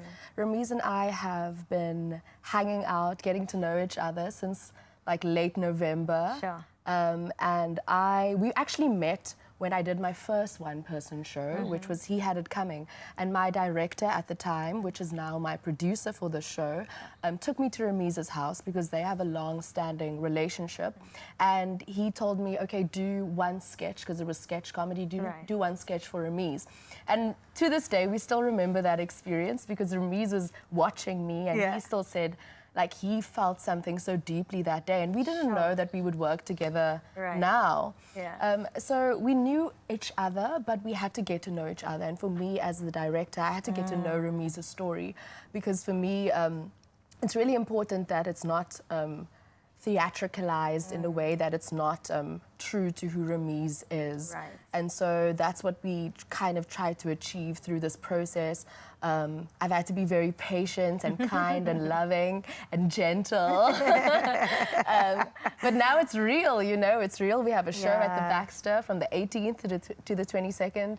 And yeah, we're doing this thing, Sure. Guys, you know that's this week, eh? Yeah, Like we're in it, like we're here like now. We are here. How are we feeling? Are the nerves there? Are we excited? It's go. It's overwhelming. It's, you know, it's all of that. Sure. I think also it's for me, it's like, it's my first time directing, and so it's really exciting for me, but it's also nerve-wracking because I want it to be really good. Yeah. But I also just want it to be true, and I want it to be raw, and that's really important to me, yeah. Oh, I love it. And I'm excited for it, for the vulnerability. Why not bring it on? Let's go. Yeah. But I did have a final question for you, Remi's. Just my own curiosity is at peak here about your adaptability.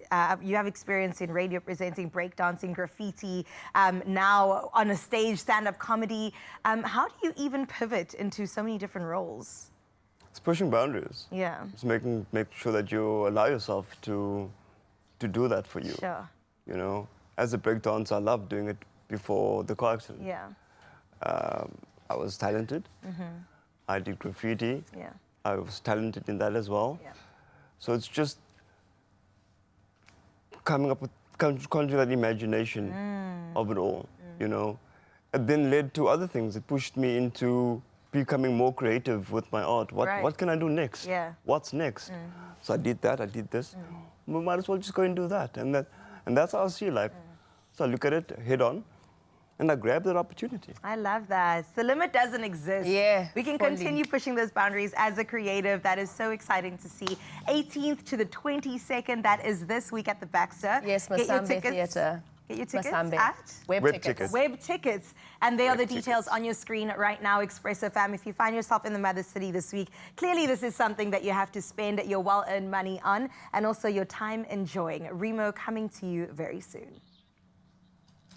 So let's keep the emotions flowing, shall we? Our artist of the day, and that's not just on Expresso, across the entire world, Setuchi. She's taken to the stage to open her account as only someone who is this ridiculously talented can, with a Sam Smith standard. It's Lay Me Down. Girl, take it away.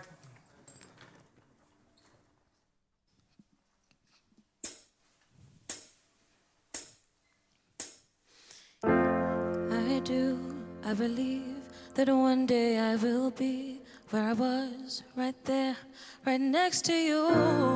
It's hard when the days just seem so dark, and the moon and the stars are nothing without you. Your touch, skin, where do I begin?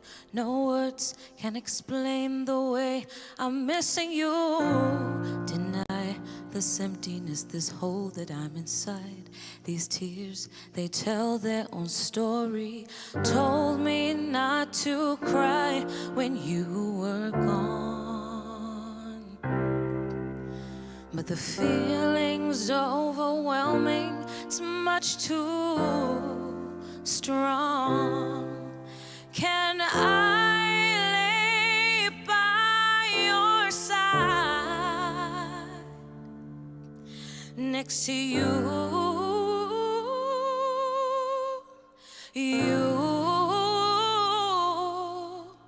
And make sure you're alright.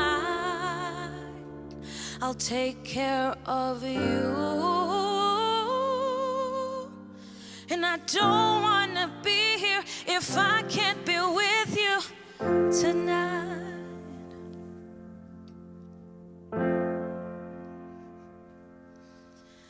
I'm reaching out to you. Can you hear my call?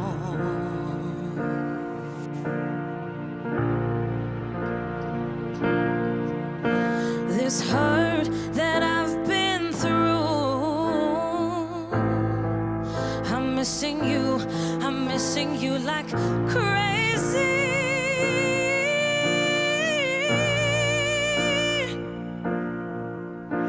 You told me not to cry when you were gone, but the feeling's overwhelming. It's much too strong. Can I lay by your side next to you?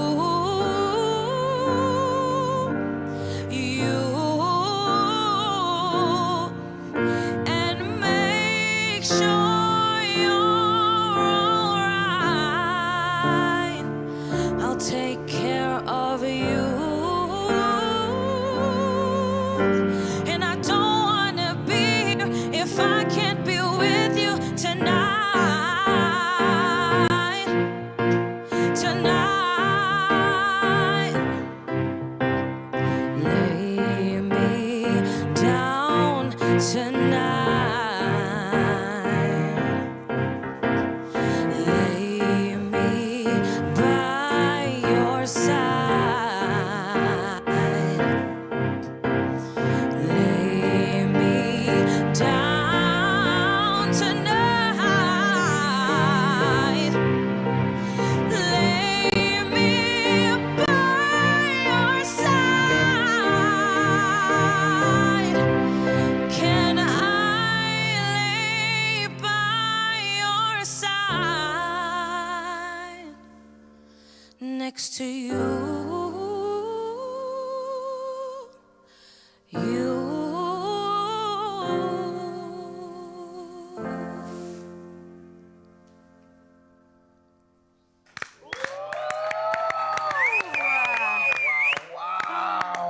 Sheesh, that was Effortless. incredible. I hate that Effortless. because I get so absorbed in these moments and I'm sitting there staring at her that we made eye contact. I'm going to throw her off completely. not that was even a little bit. amazing. That was No, that was incredible. like just liquid gold. That's what you want to hear Beautiful. early on a Monday morning. I mean, come on, that sets the tone for the rest of the week.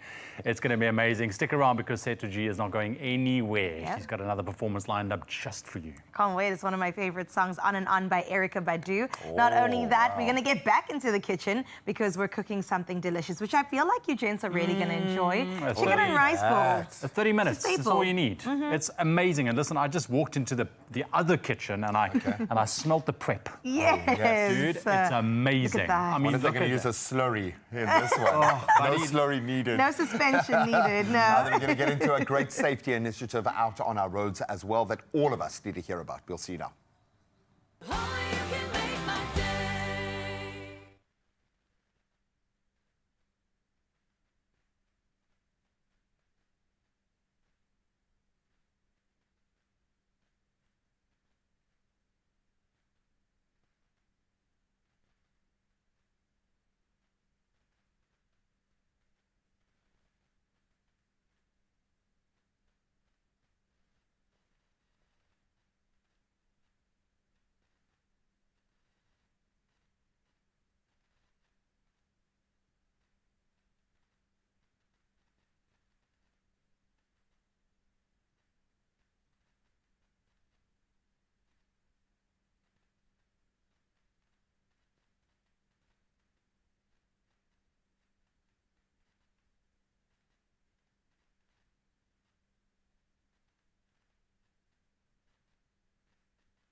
It's my feel-good breakfast show. South Africa's roads become busier with school drop-offs, pickups and daily commutes, making child safety more important than ever. Now, one organization leading the charge in creating safer journeys for children is Wheel Well. Founded by Peggy Mars, Wheel Well is a non-profit dedicated to educating parents as well as caregivers and communities about road safety, child restraints and pedestrian awareness, of course. Now, with road accidents being a leading cause of death and injury among children in South Africa, Peggy and her team are committed to making a difference. Peggy, thank you for being here. Thank you for having me. Peggy, we've got to get into it. We're in back to school season as it stands. So when it comes to child safety, why is it such a critical issue? We lose about 2,500 children every year due to road crashes, and it's about an even split between passengers and pedestrians. Goodness. And children cannot take responsibility for their own safety just yet. You know, they are too young. They simply do not have the skills. So we, as adults in the village, we have to look out for them. Plus, the children that survive with severe traumatic brain injuries and so on, you know, they are then care dependent for the rest of their lives, and it shouldn't be like that. Yeah. And that's where Wheel Well steps in. First of all, what a great name. Wheel Well, please. This is what we want. Tell me more about the programs you offer and what exactly Wheel Well encompasses. Okay, so Wheel Well was founded in 2012 to support the Car Seats for Kids campaign. Here we ask parents to donate their old car seats to us, because car seats are not designed to gather dust. They are designed to keep children safe, and they can do so over a period of time. So parents then donate their car seats to us, so we clean them, make sure then they go to families who can't afford them new, because affordability has always been an issue in car seats. And the other issue is that parents simply don't know of the benefits of using a car seat. They think, and it feels like your child is safe on your lap. But it is not, no. Oh my goodness, I love that you're saying this, because people often think, it's just around the corner, you know, just jump on my lap. No, any distance, at any point. Any distance, any point. Most crashes happen within 5 kilometers of the home. Wow. So that thing of just around the corner, no. It's not going to cut it. No. And also, you know, with children, you have to be consistent. Every parent knows that you have to say the same things over and over and over again and do it in the same way over and over again, because that is how children learn. So if you are consistent with using a car seat, you will never have those problems and tantrums and so on, you know, about children not wanting to be in there, because they know they can sway your mind. You know that if they throw a tantrum... If I throw a tantrum enough, you're going to say it's fine. I absolutely love that. Learned behavior is so important. Okay, quickly, when it comes to child restraints, parents often get this wrong. So if you can just quickly touch on that outside of the buses that carry kids. You know, it's very difficult to touch it on quickly, because our kids don't come in a standard size. The car seats doesn't either, you know, so you have to look at your child's age, weight and height when you choose a car seat. But when you start your car seat journey, it's very simple. Start with an infant seat. You know that one with the carry handle? Because that is specifically designed to keep a newborn safe, because that is when your child is most vulnerable. Absolutely. Also, we make big babies in South Africa. Car seats are designed around that average kid. So at birth, you know the clinic card? There's a little graph on it. So if your child stays along the middle, then they will always fit in the right car seat. But if you have a big baby, it's difficult to tell at birth. So wait till 6 months when you can see on the clinic card where they are at for their percentiles, and then you can make good decisions for car seats down the line. Now we get car seats that are designed to cover all these stages in one, because affordability, you know, you get one car seat for life. So what parents then have to look for is that the safety of each stage is well represented. You know what is always telling? If the car seat manufacturer has nice clear stickers on the side, the belt routes are clearly indicated, the manual is easy to read and understandable, that's a sure sign to go for. That is the car seat that you I love that. Peggy, thank you for joining us with such vital information. Wheelwell.co.za is where we can find more information. And please make use of this for parents and caregivers, even communities. Get those resources just to make sure that you are confident when you have a child or taking care of a child in your space. Wheelwell.co.za. Thank you, Peggy. Thank you for having us. Thanks. Oh, thank you again for that conversation. Yeah, man. Listening to Ramiza's very powerful story. So much of those sorts of moments are in our control. And it starts with road safety and our mindset, the culture that we create within our own family. I'm speaking to myself because I have two young kids.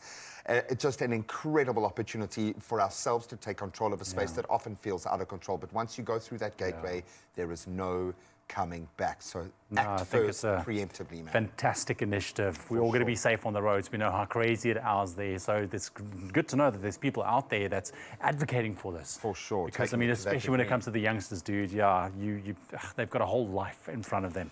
I'm going to cry in just a moment. Can we cook something, Let's take a pause. Yes, I've been heating the pots and pans, my friend, because if you are craving a very quick and satisfying meal that doesn't skimp on flavor, well, we've got one for you. It's a 30-minute chicken and rice bowl. It's the perfect balance of tender, spiced chicken, fluffy rice, and sticky, savory, sweet sauce. Come on, that's a mouthful already.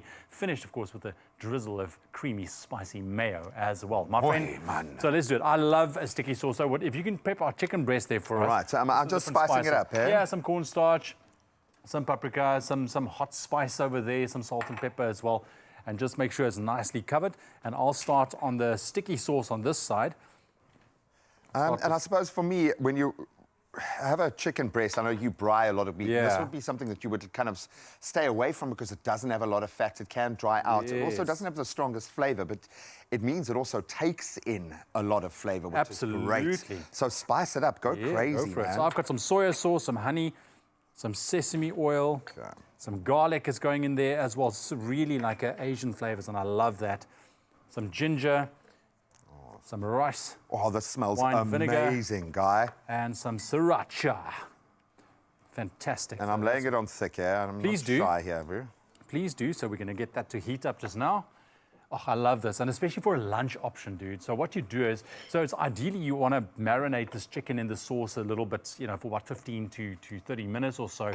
And if you do pack it separately so it doesn't get ruined. So there we go, young man. Thanks, my friend. The tongs of power. Let's get the sizzle on there. Oh, lovely. Right. So that's perfect. So on this side, we have a finished one already that we're going to show you in just a second. But I mean, this sauce, what you wanted to do with the honey and the soy sauce, you really want it to kind of reduce a little bit, get nice and sticky. And it's funky. I mean, every now and then you run out of superlatives or ways of describing something where it's just funky, man. It's just got something. And I think there's something about the combo. You could even throw a bit of a fish sauce in there, but when you've got the rice wine vinegar, when you've got the sesame oil, it adds a level of umami, the word that we've been using a lot today. But there is just, for me, I obviously love the Asian flavor palette, and this very much fits within that lane. Absolutely. I love that. So what you'll do is you'll finish off the chicken, then you'll cut it into nice strips, and once the sauce is done, you'll kind of marinate it in there a little bit. All right. I love it. Do you want to trade places, and I'll watch the... So let's trade places. Yeah, so here we have our finished product. So I'm going to dish it up. So like I said, if you want to store it for lunch, you want to take it to the office and make everyone jealous, look at that. Beautiful. You get a little bit of a char on there because of all those spices. We got beautiful sticky rice on this side. Then again, you can go with the rice of your option as well. And we just gonna assemble this very quickly. I mean, we got a little masterclass in sushi making and found out a bit more about what goes into making the sushi rice. And the rice wine vinegar. There's obviously a sweetness to it.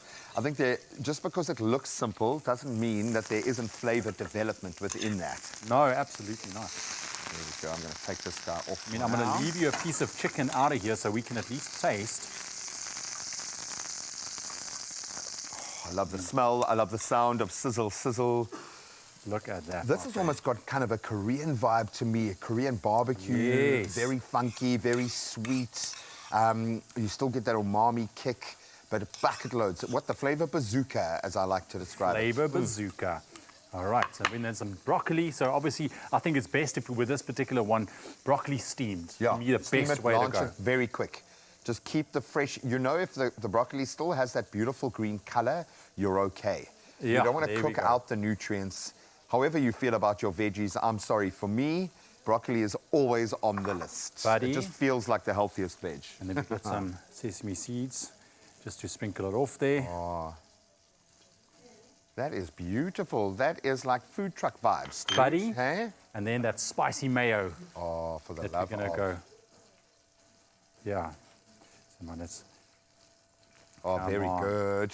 Buddy, Come on, it's all about the presentation, man. It looks exquisite. You know what this is? This is creating craving issues for people. When you make a food that just looks so tasty and delicious, everyone's going to be like, for the rest of the day, they're going to be craving this stuff. But look we what have I've a little done for us, squeegee. Boo. You have a little taste. Absolutely, go for it. Grab. Grab that one. And then Use you'll the sticky experience. I'm going in for another. Oh my goodness. Oh, that's great. There is a sweetness to it, which I'm loving to counterbalance. There's a bit of a tart. It's very well balanced. Is probably the best way to describe it. It's got the funkiness that I It's not yearn overly for. spicy, but it's got that rich, and I love the combination between the sesame oil, the soy sauce, and the honey. I mean, that's 3 base ingredients that just naturally go very well together. Buddy, okay, so that's exquisite. Chicken looks absolutely perfect, and I think this is one of the easiest and quickest ways to bring together all the kind of nutrients that you need. So if this is your vibe, if you're going on a real protein kick, but you're still including the carbs, this is a great delivery system. You're also getting the nutrients from your curry as well. Buddy, the fiber from the broccoli as well. This really is a winning dish. We're not just saying so, it really does taste amazing as well, but I don't need to convince you. It sounds like I'm trying to convince you. I'm really not. It really is amazing. But just, I mean, this is also Instagram worthy. I'm just saying. You know, because now you can share, and this is why you're going to make all your colleagues jealous. So pack it separately when you're going to take it for lunch, the chicken, the broccoli, the rice, and then you kind of And warm it up just a little bit so that that smell permeates through the entire office. I don't know, can you smell any of this? Carissa, wait. Yes. Bring it on, bring it on. I can smell it all. It looks absolutely delicious. Suma and I were just having a conversation about what we would add, like some ramen, the broth, my goodness. The broth. It's always the broth. Always about the broth, and also about profiling an incredible actor. I mean, right now, I just want to, you know, do a little bit of a bow down because the incredible Stumam Shelley is in studio with us, and we're going to talk about the evolution of his career. And then, of course, we still have Setu G in studio, and she's preparing to sing one of my favorite songs of all time, taking on Miss Erica Badu. I mean, big shoes to fill, but I have a feeling she's going to absolutely nail that. On and On comes your way straight after this. This Tuesday on Color Your Plate with Koo. It's all about family well-being. Let's go! I work well under pressure. I feel like I am on track. We're halfway. We've got 30 minutes left. I think I'll be fine. It's not the right canvas. Gotta make sure. I'm very confident. It's all gonna be in the taste. Yeah. As long as the taste is nice. Really looking forward to it. Yeah. It's a tough one. Yeah. I'm done. I think that's a wrap. Color Your Plate with Koo. This Tuesday at 7 p.m. only on SABC2.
It's my feel-good breakfast show. Welcome back. Continue to Feel Good Breakfast Show Expresso right here on S3, and we are still hanging out with the effortless talent that is Setu G. She's incredible. She's been absolutely making our Monday morning so far. Thank you very much for your story and for sharing your passion with us. And another performance heading our way right now, and a beautiful one by Erykah Badu called On and On. This Monday goes. Let's do it. Let's do it. Oh my, I'm feeling fine. My money's gone, I'm all alone. Too much to see, the world keeps burning. Oh, what a day, what a day, what a day. Peace and blessings manifest with every lesson learned. If your knowledge was your wealth, then it would be well earned. If we were made in his image, then call us by our names. Most intellects do not believe in God, but they fear us just the same. Oh, on and on and on and on. My life keeps moving like a rolling stone. Whoa, on and on and on and on. On and on and on. I go on and on and on and on. My life keeps moving like a rolling stone. Whoa, on and on and on and on. Hot damn, mama, sing my song.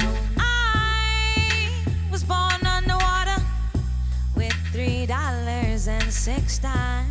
Oh, you may laugh, 'cause you did not do your math.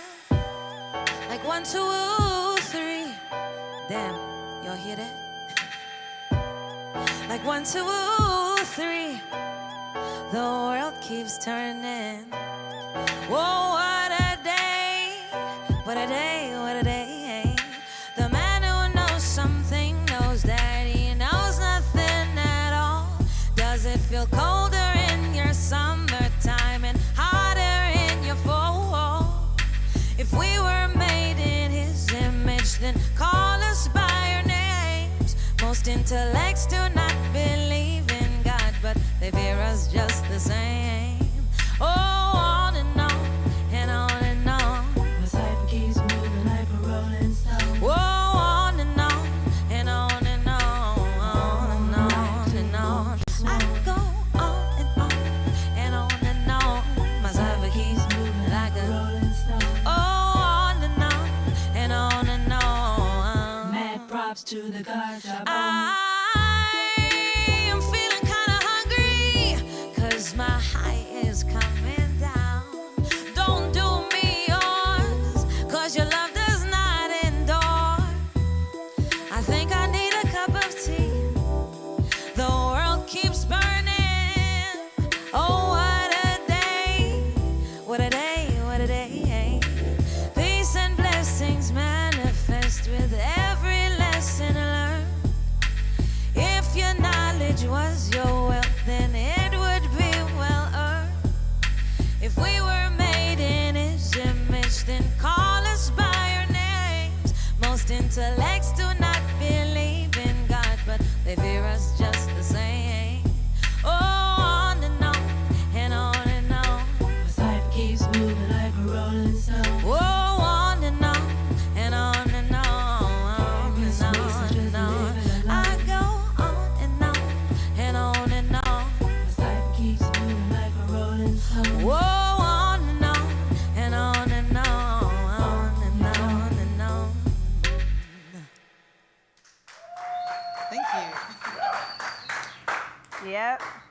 Exactly. That is exactly how you wrap up 2 hours of your Feel Good. Thank you so much to our wonderful singer for bringing us such goodness. Erykah Badu, wow. One more performance still comes your way, but for now, it's just gone 8 o'clock. Let's get into your national news first, where the KwaZulu-Natal Health Department has begun screening children at schools after an outbreak of hand, foot and mouth disease north of Durban. Now, cases have risen to 117 across creches and primary schools in Phoenix, Greenwood Park and Umhlanga. The viral infection, common in young children, spreads easily, but is not related to foot and mouth disease in animals. Symptoms include fever, sore throat, and painful blisters. Now, parents are urged to keep infected children at home, and the health officials continue monitoring schools, while experts warn the outbreak is unusual in its spread. In other national news, heavy rains have caused part of a bridge to collapse on the R529 at Zumiri village in Limpopo, leading to road closures and traffic diversions. The bridge connecting Giyani and Tanin has been shut since Friday, forcing motorists onto longer routes. Now, drivers and taxi operators are frustrated, with some relying solely on this road. Residents fear further rain, as predicted by the South African Weather Service, could disrupt schooling. Sunroll officials are currently assessing the damage and planning necessary repairs. Taking a look at your international news making headlines, former Mauritius Prime Minister Pravind Jugnauth has been arrested. The country's Financial Crimes Commission has stated that he is being charged with money laundering. Now, detectives from the commission had previously searched several properties, including Jugnauth's home, where approximately 45 million rand in cash was seized. Last month, the former governor of the country's central bank was also arrested on charges of conspiracy to commit fraud. Following his election in November, the new Prime Minister, Navin Ramgoolam, announced an audit of state finances. Meanwhile, European leaders are holding an emergency summit in Paris today to discuss the war in Ukraine. This follows a statement by US President Donald Trump's special envoy for Ukraine, confirming that while European leaders would be consulted, they would not take part in US-Russia talks aimed at ending the conflict. US Secretary of State Marco Rubio and senior officials are set to meet Russian negotiators in Saudi Arabia soon. Now, President Volodymyr Zelensky confirmed that his country hasn't received an invitation, adding that Ukraine rejects any bilateral deal between the US and Russia. And closing off your news on this Monday morning, we head into the Day of Love. We're on Valentine's Day. Fashion icon and now also celebrity MasterChef South Africa winner Seth Shezi cooked up something truly special: kindness. As part of his win, he chose Ladles of Love, a non-profit feeding vulnerable children, to receive a whopping 520,000 rand donation. Now, the funds will provide 2 nutritious meals daily for 175 preschoolers in Delft and Vincent-Kraal, both located in the Western Cape, for a year. Shezi took on his final challenge, cooking for the most honest critics: children. Now, his pumpkin puree with soy mince relish proved an absolute hit. He said if they don't like it, they won't pretend. Their happy faces made it all worthwhile, reminding him that winning wasn't just about the food. Congratulations to our chef again. He did embrace the Feel Good studio not too long ago, so well done to him on scoring so high. Speaking about scoring high, let's see what's happening in your sports. Here's G-Man with the latest.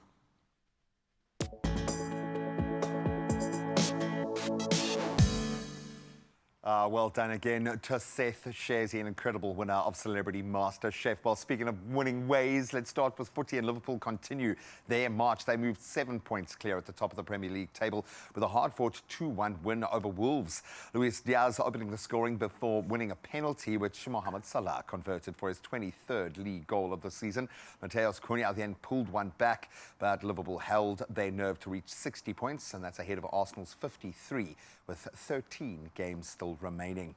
Well, staying with the Premier League, James Maddison's early strike secured Tottenham Hotspur a memorable 1-0 win over Manchester United, ending their now 105-day wait for a home Premier League victory. Maddison returning from injury, he capitalised on a rebound in the 13th minute, walking it in. Spurs now moving up to 12th place on the log with those 30 points, while Ruben Amorim's struggling United languishing in 15th, suffering their first league double defeat to Spurs since 1989-90 season. Now let's bring it back to this weekend's rugby action, and the United Rugby Championship South African Derby round saw the lower-ranked teams, well, surprising us, shaking up the SA Shield race. The Lions, they built a commanding 24-6 half-time lead to ultimately secure a 30-23 victory over the Stormers in Johannesburg. Then elsewhere, the Sharks, despite 3 yellow cards, stunned the Bulls with a 29-19 bonus point win in Pretoria in the Fortress. Now let's round off with a bit of a saga that hopefully has come to an end now. World number one in tennis, Jannik Sinner, has accepted a 3-month doping ban. That was after reaching a settlement with WADA, allowing him to return before the French Open in May. The 23-year-old tested positive for clostridiol, which he attributed to contamination from his support team. His suspension now runs from the 9th of February up until the 4th of May, with training permitted to begin again from the 13th of April. Will this slow him down? I don't think so, looking at last year and the start of the year that he's already had. But we'll certainly watch that space, and that's where we leave our sport. Let's catch up on the roads.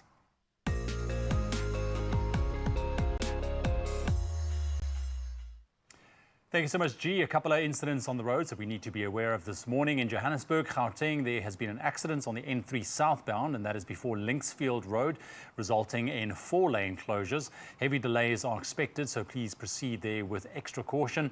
Then in Kempton Park in Gauteng, there is a stationary vehicle in the centre lane. That's along the N1 northbound after Botha Avenue.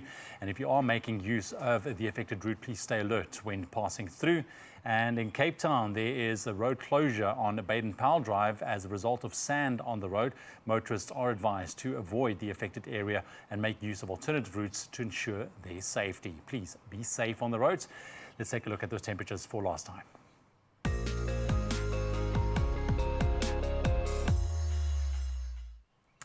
First and foremost, some weather news. The South African Weather Service has issued severe alerts for disruptive rainfall today, which could lead to flooding in informal settlements, low-lying areas, bridges and dirt roads. The most affected regions are northwest and southern and northern Gauteng, with an orange level 5 warning in place. Northern Free State, western Mpumalanga and southwestern Limpopo are under yellow level 4 warning. Heavy rains have already caused part of a bridge to collapse on the R529 at Dzumeri Village in Limpopo, leading to road closures and rerouted traffic. Meanwhile, the Western Cape and Northern Cape are expected to experience fine, warm weather for today.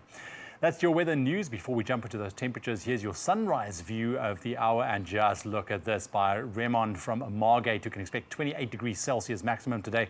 That doesn't even look like Margate. I don't know where that looks. That's some tropical, beautiful island paradise.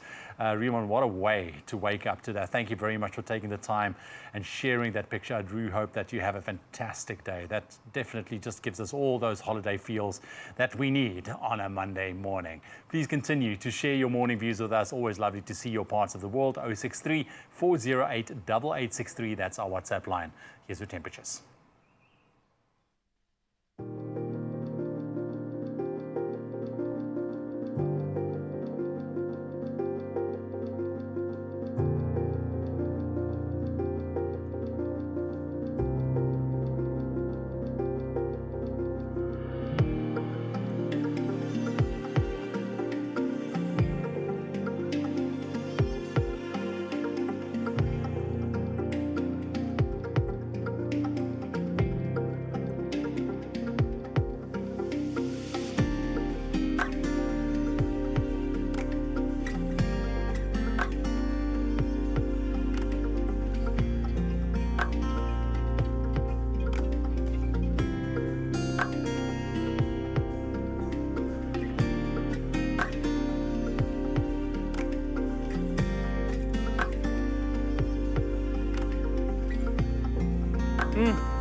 Nice. Come on. It's hot out there. Remo. Are we on? We are on. We're live. It's our opening night. It's our premiere, and we've got Remo Charlie in the house. We just had to bring him on for the weather, just so he can see how hot it is in Uppington. 35 degrees. Just spare a thought. Spare a thought. Almost as hot as this man's career. The evolution of an actor. We cannot wait to catch up with you. How are you, my brother? I'm good, brother. How are you? Very good. All the better for having you here. Thank you. Thank you so much. We are live. Sorry for the not warning you. Nice. See the red lights. Yeah, exactly. The red lights over there. Well, I hope you'll stick around for some entertainment news too, because we're going to get into that. Okay, cool. Yeah, are you one that follows what's happening out in the world with, the Hollywood celebs, the local celebs? Well, that's what you guys are for. So. Okay, so exactly. I like that. He's gone off script a little bit, but it's okay. He's allowed to. We cannot wait to catch up with him and catch up with all things entertainment in just a moment. We'll see you now.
Welcome back as we launch into the final hour of your feel-good kickstart to the week, and what a perfect partner to have as we play out what should be a scintillating hour. Actor Sedumo Mchali has carved out undoubtedly a remarkable career for himself in the entertainment industry, but there is depth there with an impressive range of roles spanning from crime dramas, action thrillers, we do like it when the blood gets pumping, deeply emotional narratives. He continues to captivate audiences with his talent and his versatility. But what fuels his passion, and what does he see for the future of South African storytelling? Because he's going to be telling us those stories while he is here right now. Can we give him a very big round of applause and a welcome for being here so bright and early? We're available for all of your occasions. She can dance really well, as you've seen as well. Clearly. The life of the party. It's so good to have you here on this couch, man. Thank you so much for being here. Thank you for waking up early on a Monday morning for us. Because we have to get into the conversation of your illustrious and beautiful career. I mean, it was 2010 when we were glued to our screens on SABC1, just watching you win something incredible. Some may say that it was the launch to your career, but I know probably for 10 years before that you were putting in the work. I mean, come on. Grind. Class Act is where it all began, and now 15 years later, we're still celebrating you. Wow. And I do wonder, Yes. what has been your best role that you have played so far in your career? I know it's quite a tough conversation. Yeah. But Because anything that stands out? you give your best for every role that you play. And, Right. but the one for me that really cultivates it all is Inamba, especially the first one. Because it was really the idea of Donovan March, the man who created Class Act, the competition, and then created the show. His idea of creating a stardom system for actors in this country. That's what he really wanted to create. But of course, as you know, this industry of ours, it's not regulated. And there's a lot of work that needs to be done to it. But for me, Class Act and Inamba were really those pillars, man, for me, And Inamba kind of heralded in a different way of storytelling in South Africa, where it was a bit more real. Still give people the drama. Yes. You know, we'll spoon feed you the drama if we have to, but underpinning that, there were real South Africans, real characters, real representation, which was great. I love that. How do you take yourself there, buddy? I would imagine, you know, when you've got a gun in your hand, it's easy. The bullets flying, you're forced to get there. The adrenaline will take you there. But when you've got to go into a character, when you've got to find those layers below, how do you go through that process?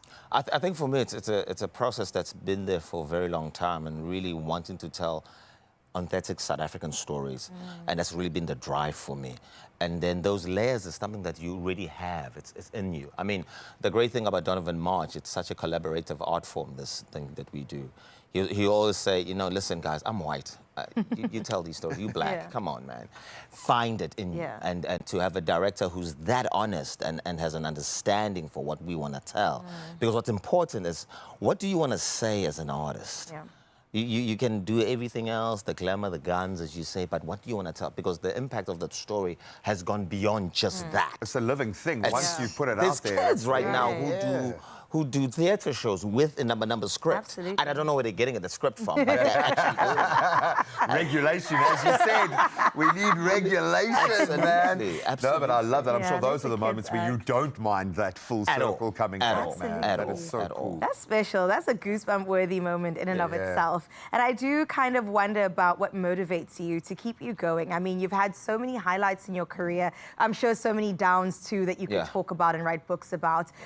What really keeps you going at the end of the day? My testimony. My testimony being that God still guides me in everything that I do.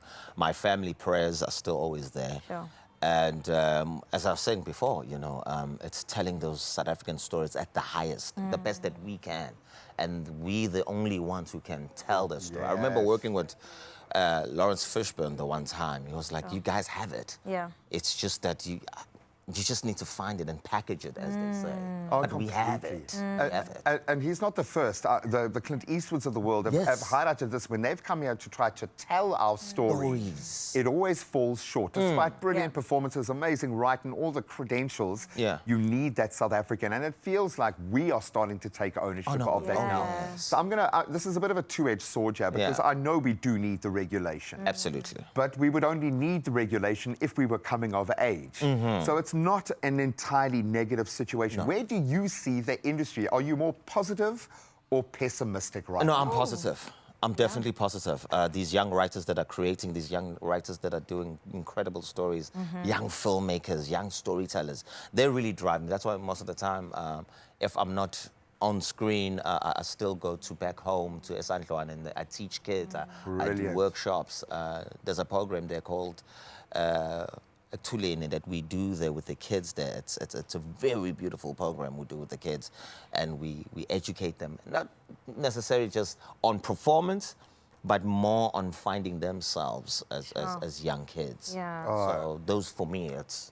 And isn't this industry like that? Now, I know we sit on a slightly different side. I'm looking to cross into your side pretty soon, but you've got to find yourself before you can find yourself in a role. You've got to kind of deal with those demons. Can I ask you a very bold question? What role would you like to play? When you sit and dream, and all of us actors, all of us with delusions of grandeur, sit and think of that one film, that one story that we'd love to tell, that one moment in time. Do you have that?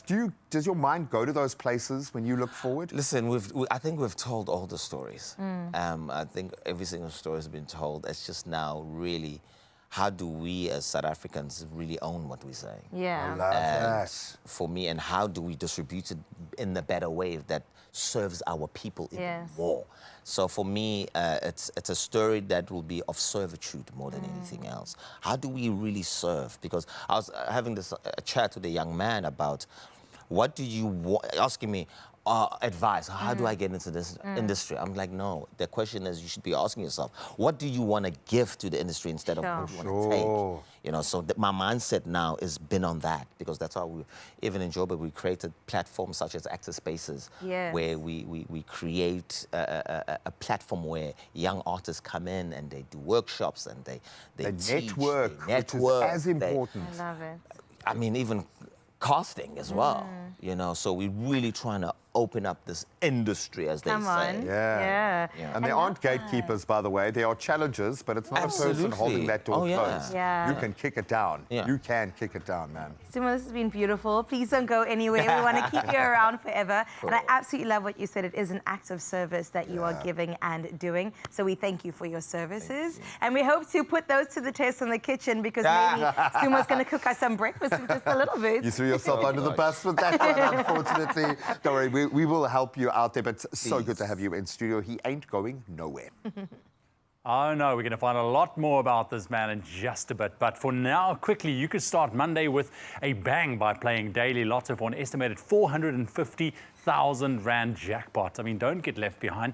Go and buy your tickets now. You can do so in store on the nationallottery.co.za website, the mobile app, cell phone banking, or if you want to enter via USSD, *120 *7529 #. That's the number.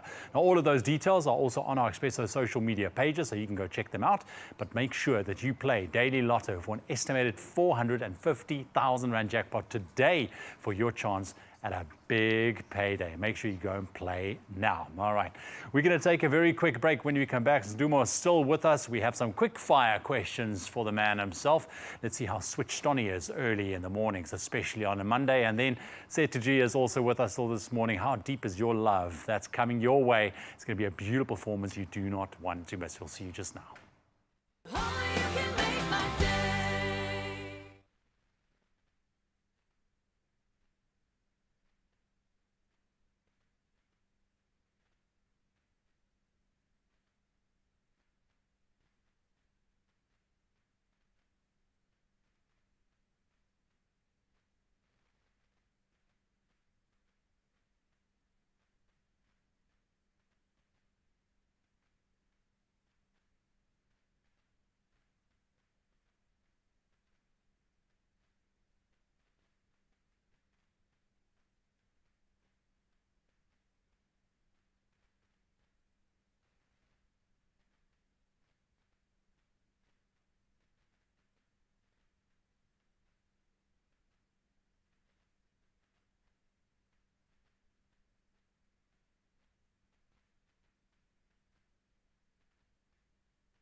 It's my feel-good breakfast show.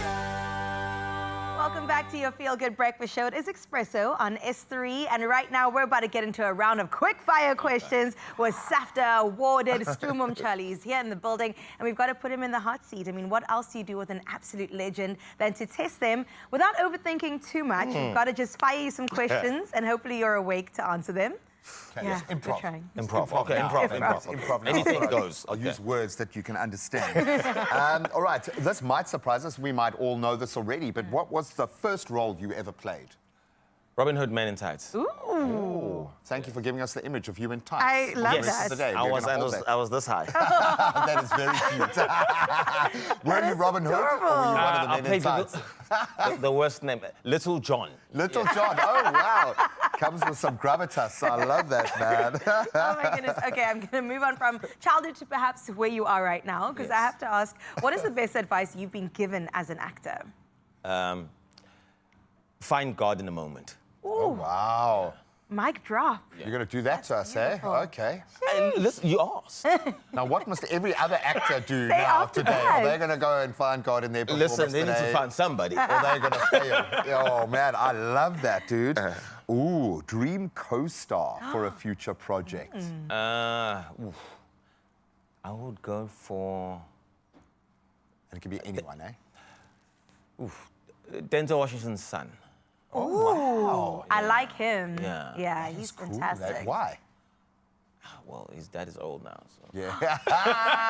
How dare you? That is blasphemy. I mean, Denzel is like, she's too high. He's an echelon of his own. You know what I mean? Like, sure. at least the son, like, we can spar. You can vibe. I like that. I would love to see that on screen. I'd watch that movie. Okay, if you weren't an actor, what would you be doing? Between healing and teaching. Healing in what sense? Healing in a sense of the mind, the body, really organic stuff, natural stuff, African stuff, yeah. Sure. You're kind of doing that through the as work you you're are doing, now. yeah. You found the one job that allows you to heal people through your work. I love that, dude. One movie or series you can watch on repeat. What's your groove? That's a tough one. Don't think about it too much. I can watch on repeat is Man on Fire. I'll say you better drop a Denzel Denzel, now. come on. I was going to come for you, yeah. And then a South African film, definitely in Number. Yeah. You have to say it. I have to. You have I to. have to sell it. You have to sell 100%, because now that everything can be streamed, we never stop selling it, bro. We're going to sell it forever. You know where to find it. Nah, that's an easy sell. Come on. I've got to ask you the toughest role you've ever had to play. I mean, it depends on what, really. I think probably was the one on here, which was on S3, was The Estate. Yeah. It was tough on just, because sometimes we do these works that we think are big, but they're not as where they should be. And then just the challenges of production as well. I think that was that's a one machine. Of them. Working in a show like that is tough. shot like a soapy, man. Yeah, and you're trying to do it outside. You're trying to make it a drama. Yeah. So that was really challenging, and especially holding for 3 seasons. Sure. It wasn't easy. 3 great seasons. And it's bread and butter stuff, so you got to sink your teeth into Oh, it. every but day, it's- every Yeah, I day. get that, man. Most unforgettable moment on set? Ooh, it can also be off camera. Working with Uleratum Velase on the new show that's coming up soon. I can't tell you about No, tell us more. We're all waiting. Can you with tell us bated why breath. it was so special? Because we've always wanted to work together since Class Act. Yeah. Since Class Act, she came in and did one of these cameo roles, because we always had like a cameo actor coming in the show, and we just had a great moment with her and Umatuso, such great South African actors, and we've always wanted to work together. And then we just had one scene together that I'll never forget, where we just needed just the connection, but she just ran all over me. She was powerhouse, she's so gifted. Yeah. For me, she's one of the top actresses in this country. I would agree. Well, I'm She's sure coming from you, fantastic. she would love to hear Yeah. that. That's You great. are. That You is are. great. That is beautiful. What is one thing fans might be surprised to learn about you or hear about you? Any secrets you have? Secrets. Come tell us now. That I do like my time, my space, and it's not a sense of being an introvert or being rude. I do like to collect myself in any space, even in spaces like this. I like to collect myself, and it's not about being introvert, being rude, or being shining people. It's just how I am. But often actors are very kind of empathetic, sensory-driven, But so people a lot gets poured in, and you need to take deal it. with that. In other words, I'm so sensitive to any energies. So, and I need to understand where I am. Right. I'm going to change this question. Originally, we were going to ask, is there a moment in your career that you would go back and relive? Yes. But I'm going to reframe that. Do you think your best moment has happened or is yet to come? I hope it's still to come. I really hope it's still to come. Yeah. I've had great moments, and I'm so grateful for every single one of them, even with the highs and the lows. I'm grateful for them. They've been a testimony of where I am right now.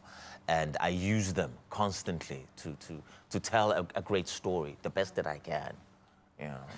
You found God in that answer as well, my friend. I'm starting to understand where you're jumping off, my bro. Thank you so much. What an absolute joy having you here, brother. Beautiful. We are just surrounded by talent today. So excited to move from Stumo to our wonderful artist today, who's going to take on a gorgeous song yet again. Setu G, take it away.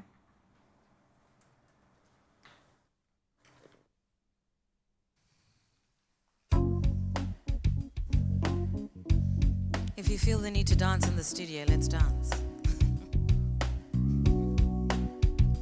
I feel your eyes in the morning sun. I feel you touch me in the pouring rain. And the moment that you wander far from me, I want to feel you in my arms again. And you come to me on a summer breeze, keep me warm in your love, then you softly sing, and it's me you need to show. How deep is your love? Is your love how deep is your love? I really need to learn, 'cause we're living in a world of fools, breaking us down.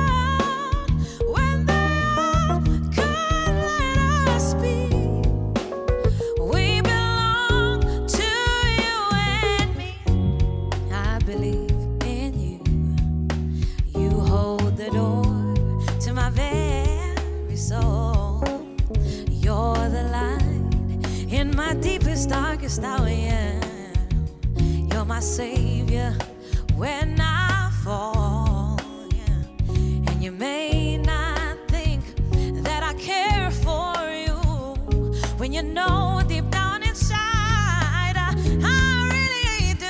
I really do need a show. Is your love how deep is your love? I really need to learn, 'cause we're living in a world of fools, breaking us down when they all could let us be. We belong to you and me. Is your love how deep is your love? I really need to learn, 'cause we're living in a world of fools, breaking us down when they all could let us be. We belong to you and me. Wow. Woo! Yes, girl. That's one of my favorite songs. And that rendition with Yeva. Come on. Absolutely beautiful. I mean, can we just keep it here every single day? Please. Setu G, ladies and gents, Feel Good fam, I know that you're feeling all the goodness right now. We're going to continue down that lane in just a little bit, because we've got entertainment news coming your way, courtesy of yours truly. And also Stumo joins us in the kitchen to make something delicious. So we'll see you now.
It's my feel-good breakfast show.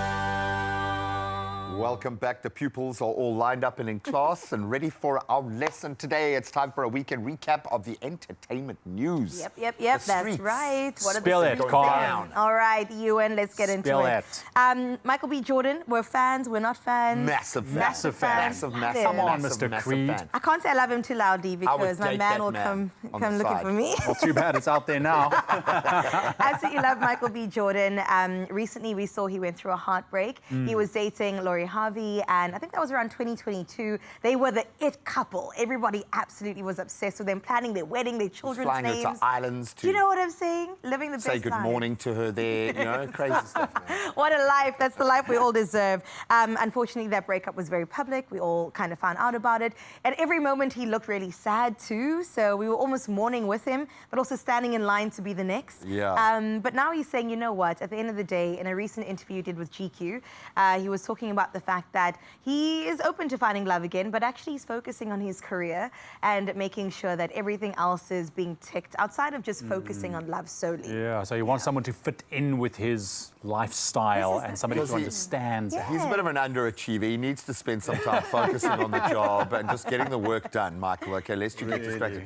He's created like one of these little independent filmmaking hubs where he's supporting, and in particular, the notion of representation with the industry on the other side of the camera. And I love that he's got this kind of playbook. If you want to work with him, this is how we work. There needs to be represented in Everywhere. every space. And Yeah. I love that. I love the way that he rolls. Oh, shout out to Michael B. Jordan.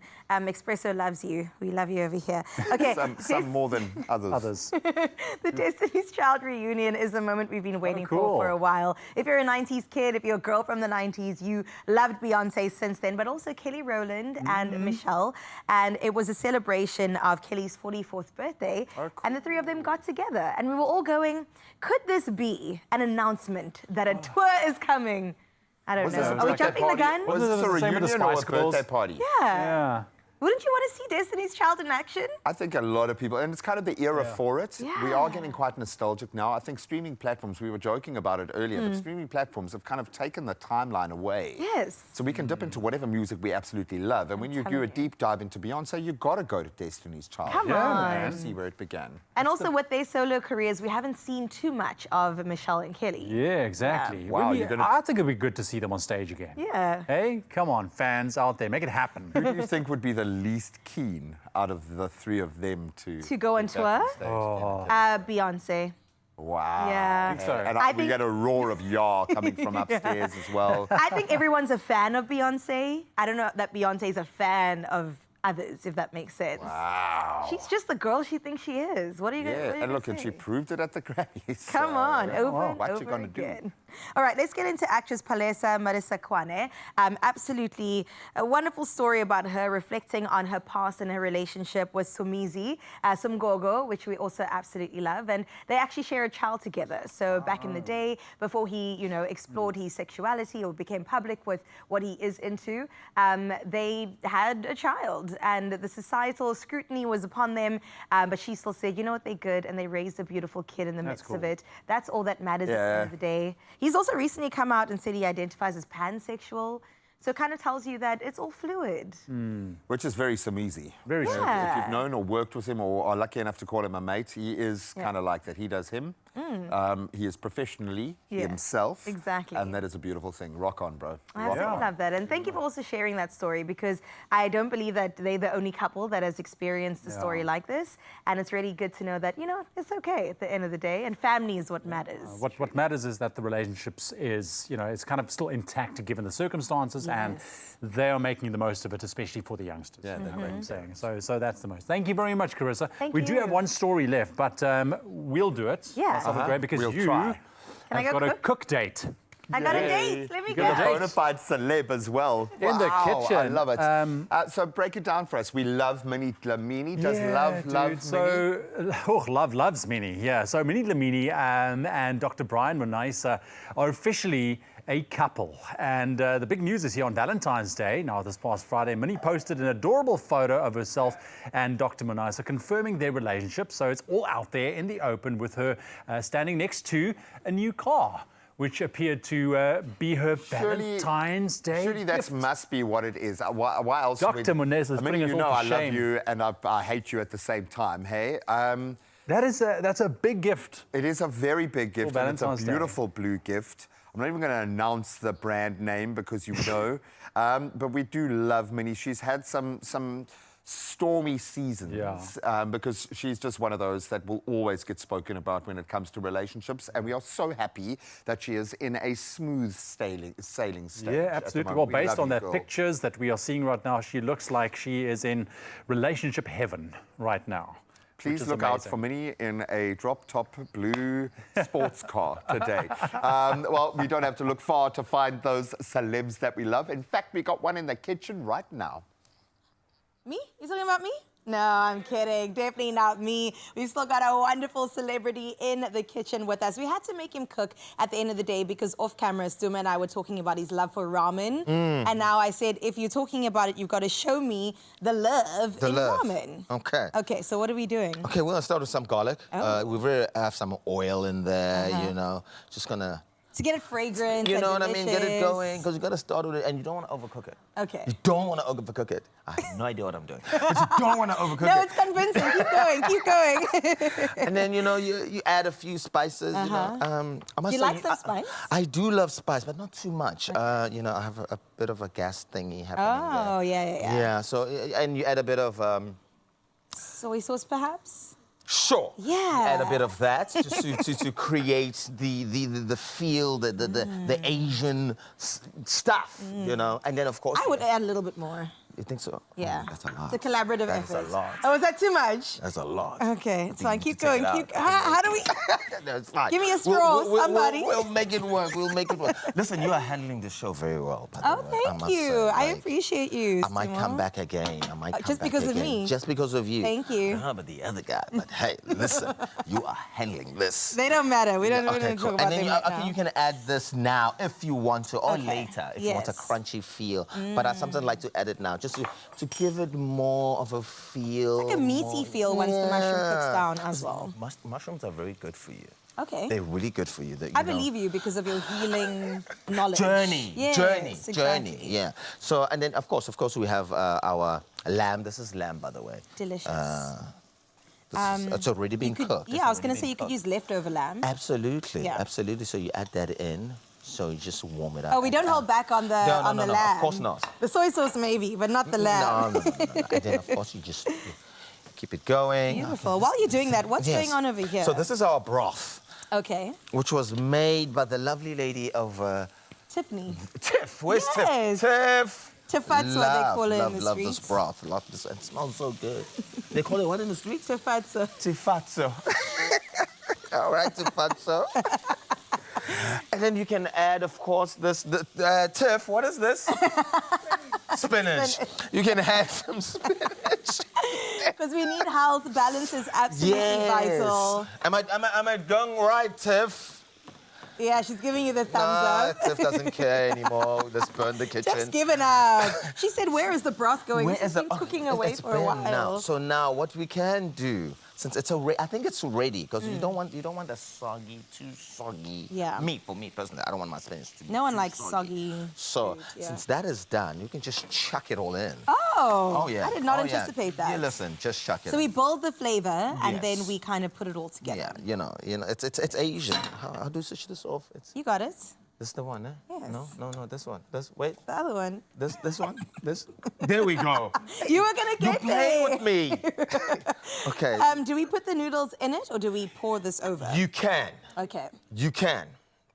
But let's just leave it for a while. leave it. Let's let leave it. the Why not? broth do its thing. Let's everything come together. Yes. And this. Oh yes, we forgot to add a bit of. This is wine. Wine? This is wine, by the way. Yeah, why not? Add some wine. Some balsamic, some wine. Oh, delicious. This one. delicious. Yeah. Yes, add a bit of that. We're just gonna add everything. Tiffany, how well are we doing Just, here? just adding everything. She does not approve. Tiff. Okay, let me help you out. Yes. Got some ginger. Ginger's in some there. garlic. Oh, this is delicious. There this, you I can you smell it I can now? already smell Uh-huh. it. Would you like to taste it? Yeah, I'll taste it. Let me say a prayer first. No, I think it's going to be really good. The ingredients were The ingredients really are all fantastic. together. It's got a kick. No, that's really It's got a good. kick. No, that's really good. It's got a Timo, kick. well It's got a done, well kick. done. It's got a kick. Expressoshow.com is where you find it. I do Yes. have a feeling that we can almost ladle We it can, in you here. know what? Yes, because it's already there. You know, we might as well, so we can look at see what your that. creation looks like. Oh, yes. Timo, Add more. how add often more. are you in the kitchen? Every day. Yeah? What sort of Yeah. meals do you make? A beer in the fridge. Yeah. You know, That just works. collect it, then you come, you go sit down. You Delicious. collect more beer, sit down, collect more beer. Why do I have a sit feeling you down. have somebody cooking for you? Yes, I do. I knew it. All right, it's not a ramen without An a boiled egg. I like my egg to be just a tad runny, but this is fine. Like a gooey You want a close egg. up of that? Yeah. You got that? Yeah. Yeah. Good job. So Do you have comms in your ear? How did you know? I am listening. I just look at these guys. They keep looking at each other. That's beautiful. Well done. You can also taste your own yes, definitely. breakfast. This, Ramen noodles. it's always nice with chopsticks. They are chopsticks for you. Oh, let me work. We're let me testing show- his skills. Let me show you how Oh, it's sorry, done. my So you bad. gotta, Go. you know, gotta take, gotta just like. You gotta just, you gotta it's in the Just flick gotta- of the wrist, you know? There you go. And then the slurping as well. It's all part of the experience. You burn your tongue. No, we got it. Well Okay, done, it is. Timo. Rating out of 10, how did you do? This is a 10. Oh, This is a 10. okay. Well done to you. Tiff? I would agree. Would like to taste. Tiff is taste not convinced by you. Let me taste that broth one more time.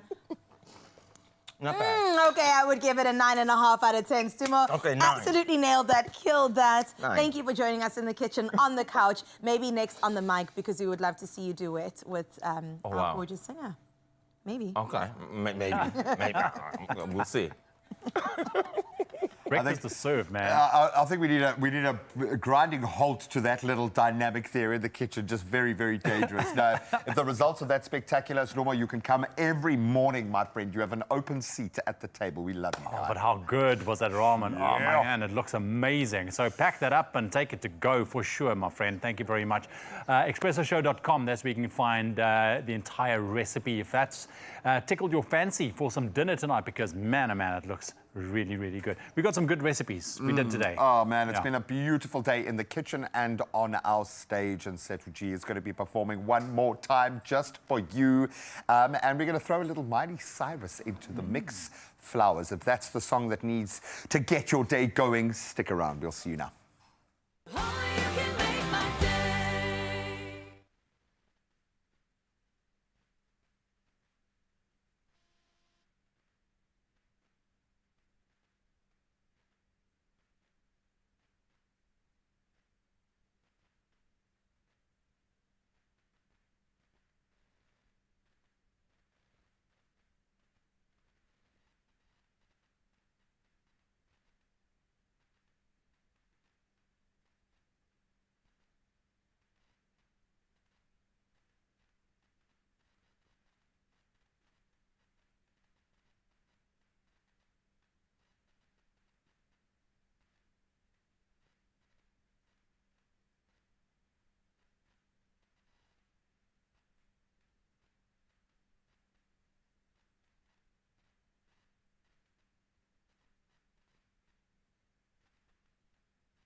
It's my feel-good breakfast show.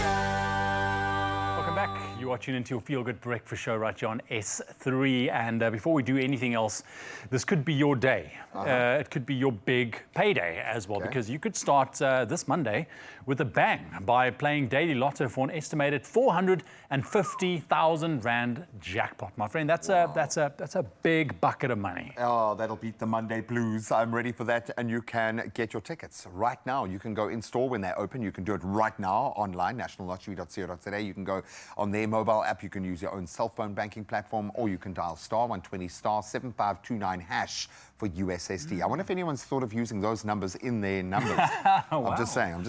There's the idea. But you know what? If you missed any of those details, we did go and put all those details on our Expresso social media pages, so you can go check them out for your convenience.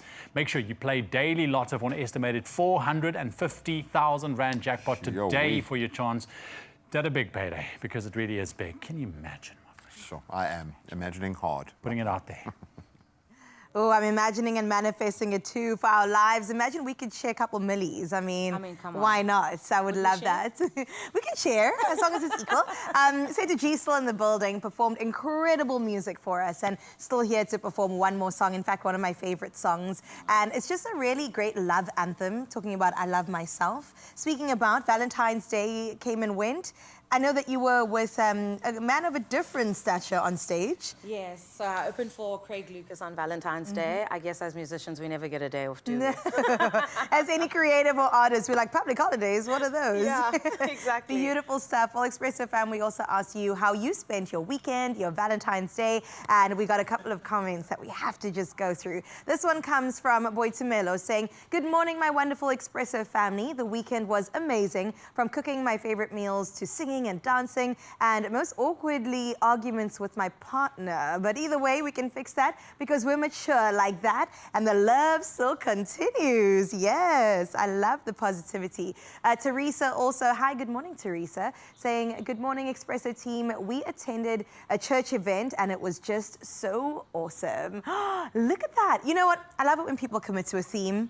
And they just say, spread the love everywhere, throw red on the rooftops. It looks gorgeous, and I hope you had a great time, Teresa. And that leads us so beautifully into this wonderful performance. Our Hannah Montana, she did mention it earlier, she does herself some Miley Cyrus. So please, Setu G, take it away. Thank you.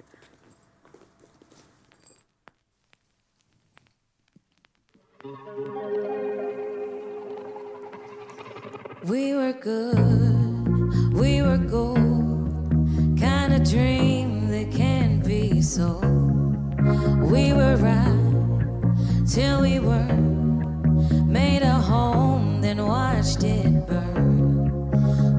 I didn't want to leave you, I didn't want to lie. Started to cry, then I remembered I can buy myself flowers, write my name in the sand, talk to myself for hours, say things you don't understand.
I didn't want to fight, started to cry, then I remembered I can buy myself flowers, write my name in the sand, talk to myself for hours, say things you don't understand.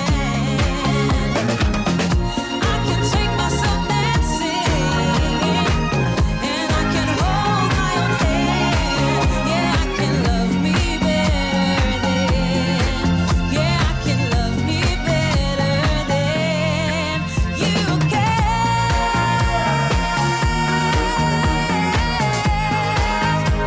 I can love me better, babe.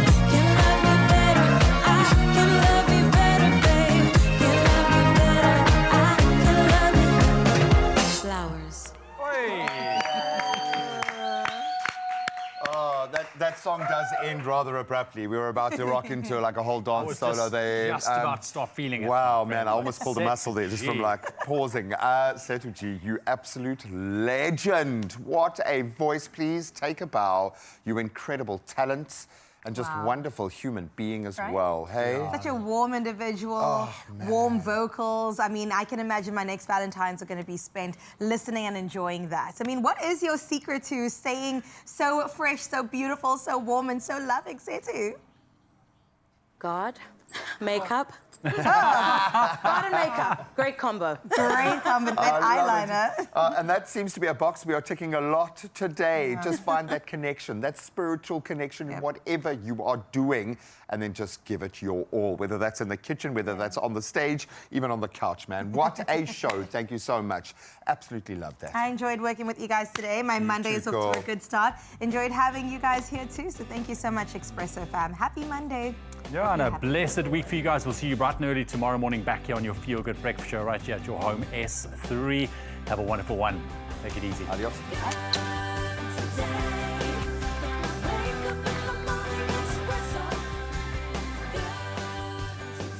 Another Feel Good production.